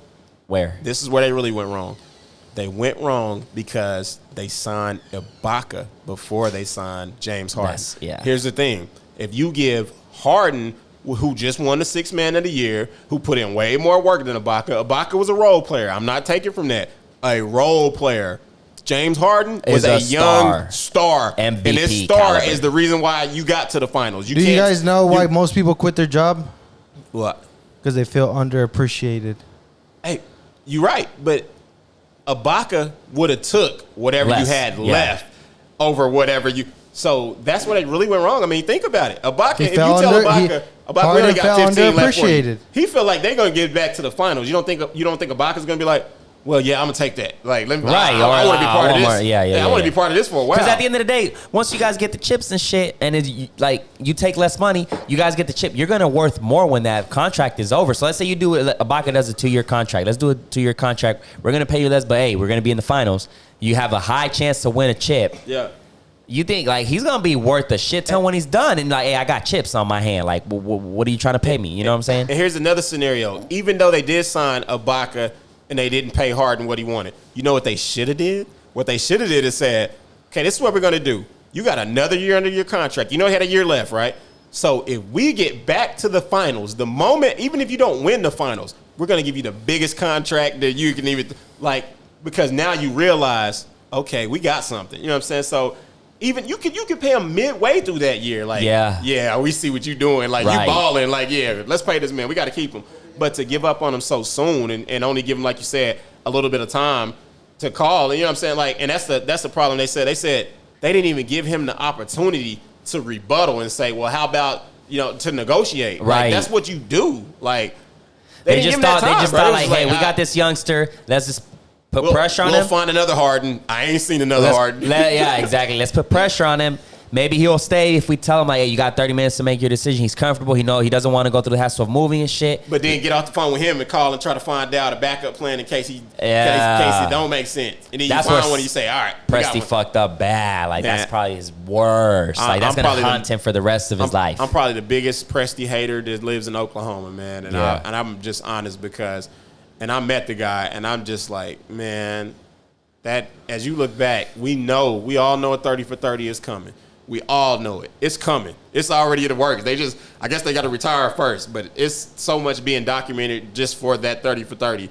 And we're going to see a whole documentary about what could have been and what should have been. That's what they need to call it. What should have, could have been.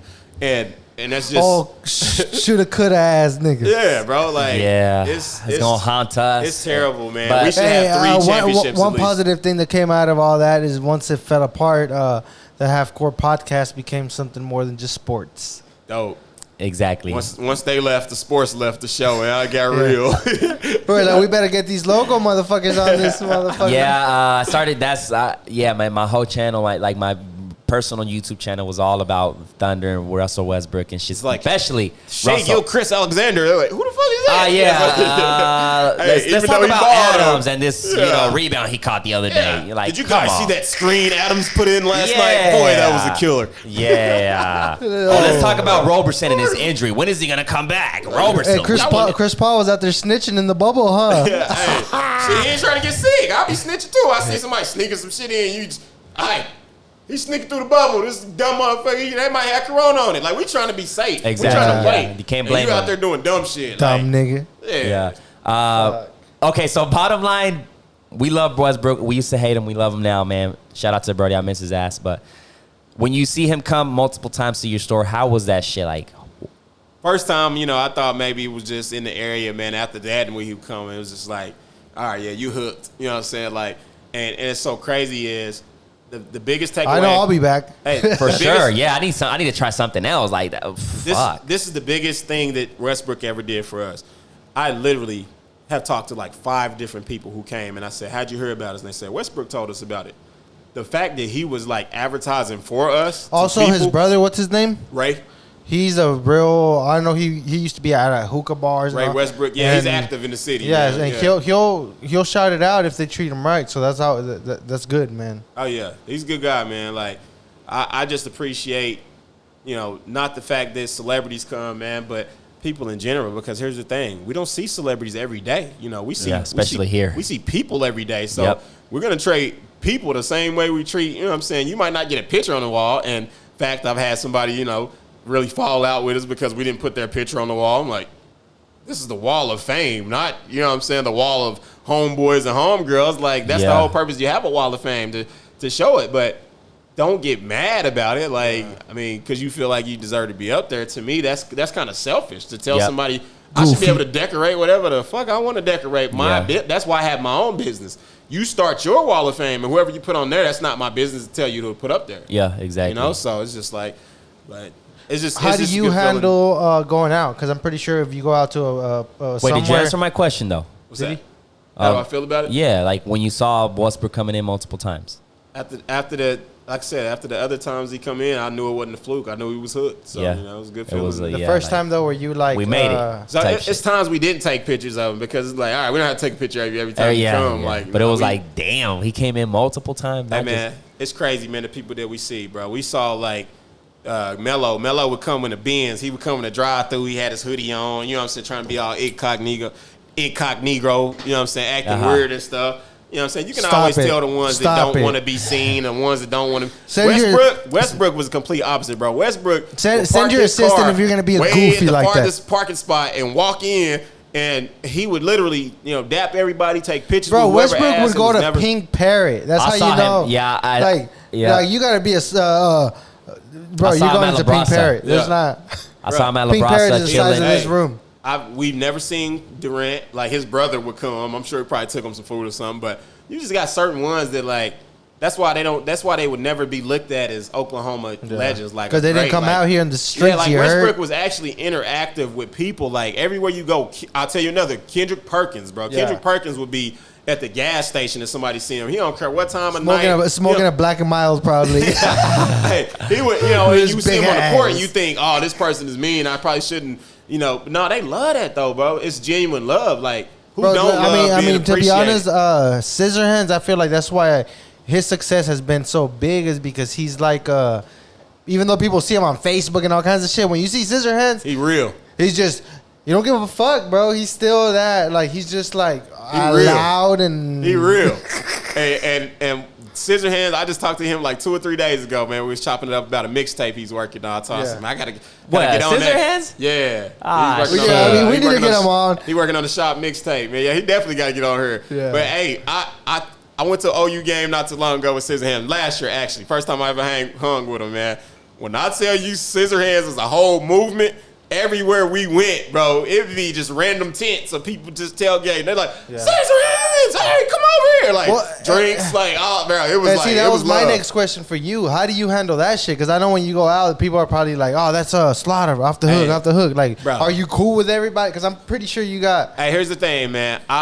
Everywhere I go, like, I'd be in Winco, you know what I'm saying, shopping or something, and somebody, I don't even have on off the hook clothes, and they'd be like, hey, it's off the hook. You know, I'm like, hey, how you doing? You know, I always speak to people. I always, you know what I'm saying, because it feels good to be acknowledged, but it do be times where I be like, damn, I don't want to talk about no Kool-Aid pickles right now, because, you know, somebody be like, you ain't got none of them pickles on you. So they just be, and, you know, it's certain times, but to be acknowledged, man, like, it's a good feeling to know that you are looked at in your community for doing something positive, because that's all we've ever done. Yeah. Like, so from the time we opened, like, we just always just preach positivity, you know what I'm saying? Try to avoid negativity as much as possible, but sometimes it's hard too. You're gonna get things thrown at you, but it's a good feeling again to be acknowledged. Like, there's nobody on earth to say they don't like to be acknowledged, you know? Yeah.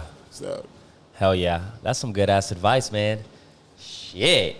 Once again, like I said, bro, we're gonna wrap this up because it's been quite the podcast.